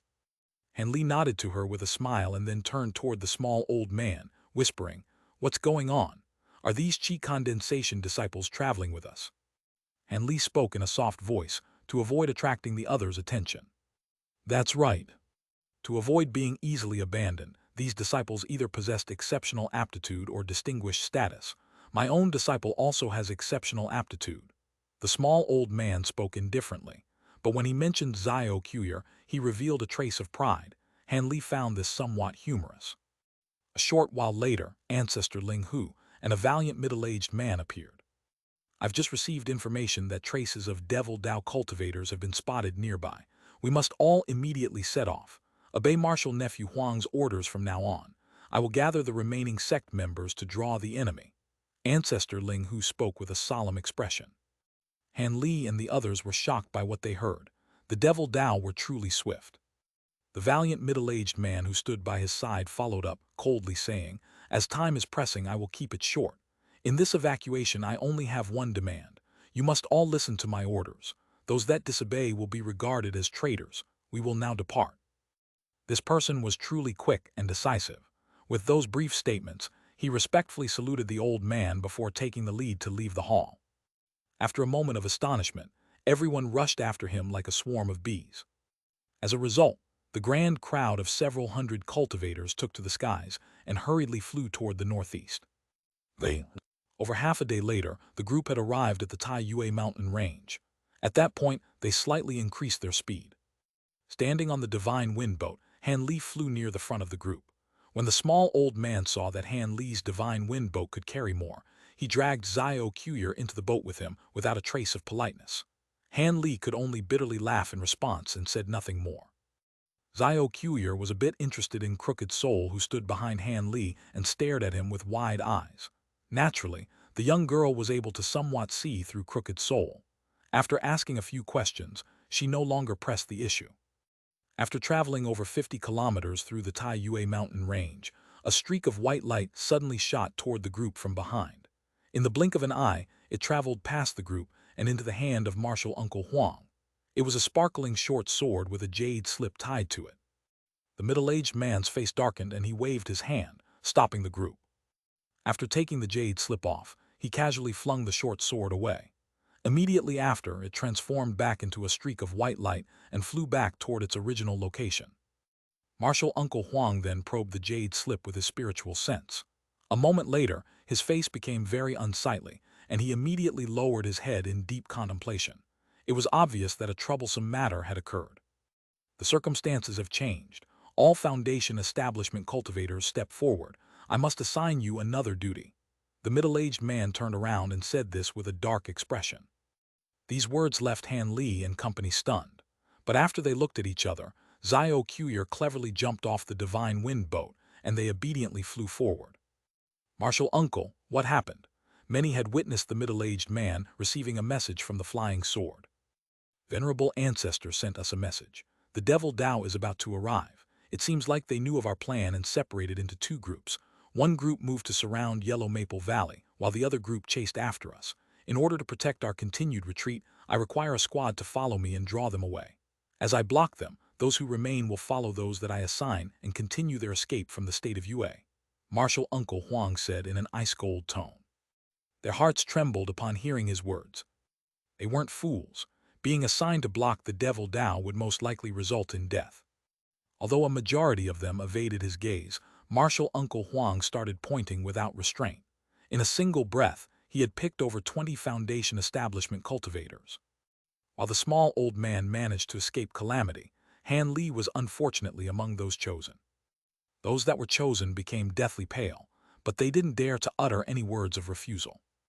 With a wave of an arm, Martial Uncle Huang sent the others to continue their journey, leaving Han Li and company behind. We are pressed for time. I know that you all don't think very favorably of this assignment, but I don't need you stake your all to meet the enemy. I only request that you mount an ambush and draw their attention away from our retreating forces," the middle-aged man said with a relaxed tone. He then took out about 20 green jade slips. "Memorize the map inside the jade slip and then destroy it. If you are later separated, you will be able to regroup again in accordance to the map." Martial Uncle Huang waved his hand and streaks of green light shot toward the 20-plus cultivators and floated in front of them. Having heard Martial Uncle Huang's words, the others' complexion improved visibly. Since they didn't have to rigidly block the Devil Dao, their chances of survival were much higher. As a result, they all grabbed the jade slips and started to memorize the map contained within. Han Li only skimmed through the jade slip in passing and didn't take it to heart. After all, this assignment to remain behind and block the Devil Dao was a rare opportunity to escape. Han Li was unwilling to stay with Yellow Maple Valley to the very end for a later opportunity to reach core formation. Chapter 348, Heaven Fire Technique. After seeing that everyone had crushed their jade slips, Martial Uncle Huang revealed an expression of satisfaction. His hands then flashed with yellow light, and a small foot-long banner appeared in his hand. The banner was white and glowed with a yellow radiance, rendering its embroidery difficult to discern. "I will use the Cloudwind banner to mask the traces of your presence. When the enemy arrives, launch your ambush when they are most vulnerable." Martial Uncle Huang then lightly shook the small flag in his hands, releasing countless strands of milky white vapor from his flag. In the blink of an eye, a huge, 100-meter-wide cloud had appeared, concealing Han Li and company within.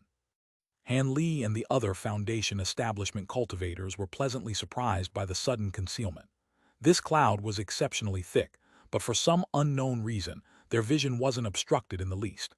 It would serve as exceptionally good cover. Martial Uncle Huang continued his casting, causing the cloud to further expand. Soon after, they could no longer see anything outside of the cloud. Han Li was left speechless. Although his magic tool, Azure Fire Miasma, could also turn into a thick cloud, it was incomparable to the Cloudwind banner. Not only was the scope of his Azure Fire Miasma smaller, he could only use it on himself. Anyone else within it would be poisoned. With that thought, Han Li couldn't help but glance at Martial Uncle Huang. He was sitting down cross-legged with his eyes shut in the cloud. 2 Foundation establishment cultivators were attentively standing behind him. It seemed that they were his bodyguards. Han Li stared blankly for a moment, but soon after, he came to the realization that Martial Uncle Huang was using his spiritual sense to scout for enemies. As a core formation cultivator's spiritual sense was great and could detect movements within a radius of 100 kilometers, he should be capable of detecting them. Having seen this, Han Li sat on his divine wind boat and rested. The upcoming fight would be incredibly dangerous. Crooked Soul remained motionless behind him, appearing steadfast. After 2 hours, Martial Uncle Huang spoke. "The enemy has arrived. We're about a kilometer away from them. We need to intercept their advance." He then took off without another word, bringing the cloud with him. Everyone within the cloud naturally didn't dare to leave its cover, and hurriedly followed after Martial Uncle Huang on their magic tools. Han Li wrinkled his brow and took out his huge silver sword as he flew, giving it to Crooked Soul. Although he didn't know how useful it would be, it was still better to try to increase one's fighting capabilities. "We are here. The enemy will soon arrive. Everyone, prepare yourselves," Martial Uncle Huang commanded. After a short moment, the cloud had arrived in the enemy's path. Suddenly, everyone's magic tools started shining, and they began to apply defensive magic techniques to their bodies. Sparkles of light flashed from within the cloud. Han Li took out 2 azure red spheres and lightly bumped them together. With a muffled thump, a concentrated azure red mist was released from the 2 spheres, quickly enveloping Han Li. In the blink of an eye, a huge, 20-meter-wide azure red cloud completely concealed Han Li.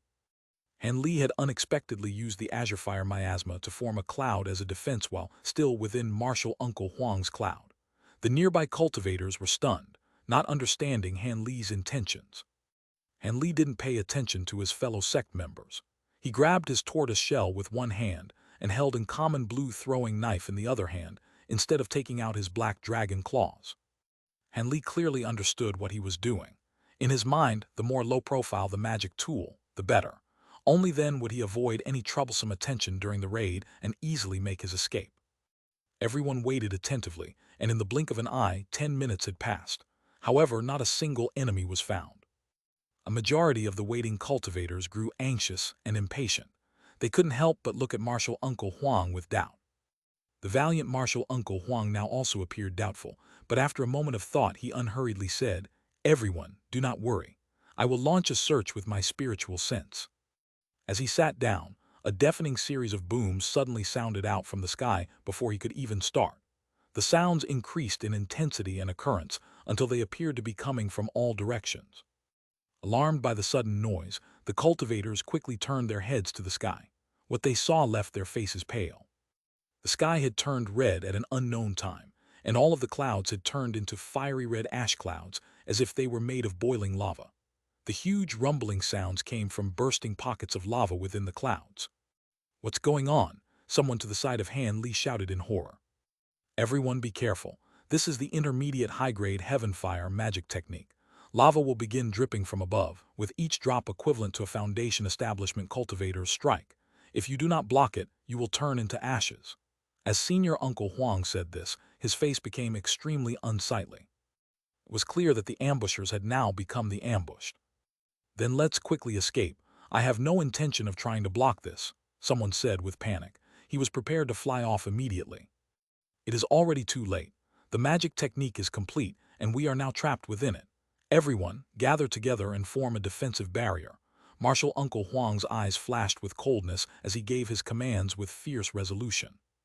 Having heard his orders, the others suddenly understood the situation and hastily acted together. With a flash of blue light, they erected a huge light barrier. In nearly the same instant that the barrier was formed, the intermediate high-grade magic technique started to wreak devastation from the sky. It struck down upon Han Li and company, but the barrier they had just erected managed to easily repel the attacks.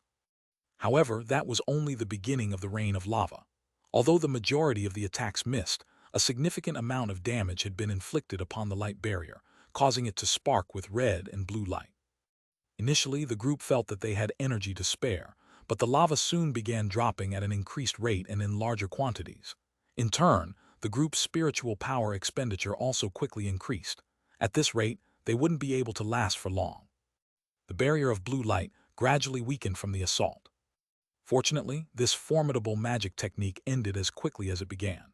Just as the barrier was on the verge of collapse, the heaven fire technique reached its end, and the clouds of lava disappeared without a trace, causing the Yellow Maple Valley cultivators to feel relieved.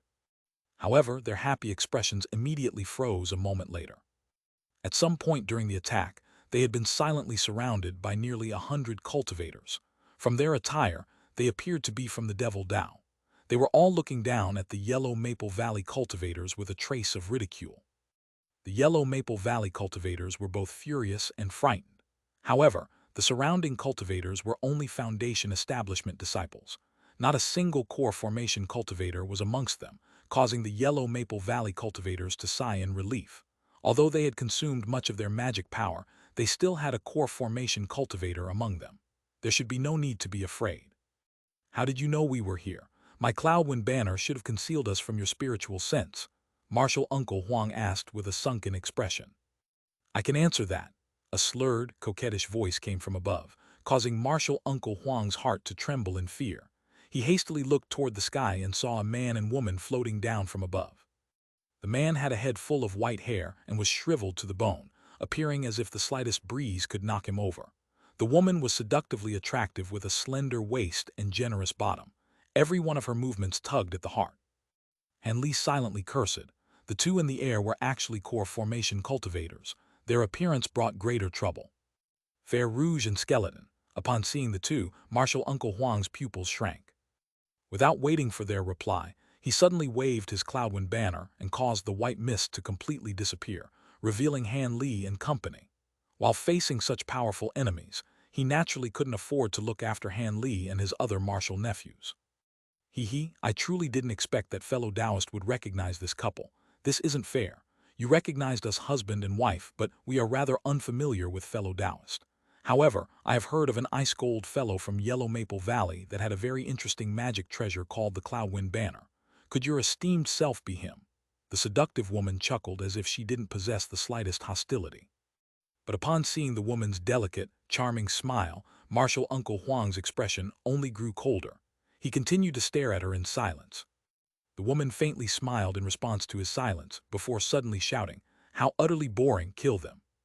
"All right, since Junior Marshall's sister wants his life, I will naturally obey," the shriveled skeleton chuckled and sinisterly said. At that moment, Han Li and company heard their martial uncle's voice transmission in their ears. "Once I act, immediately break through their enclosure. Run away as far as you can." Martial Uncle Huang's voice was completely devoid of emotion.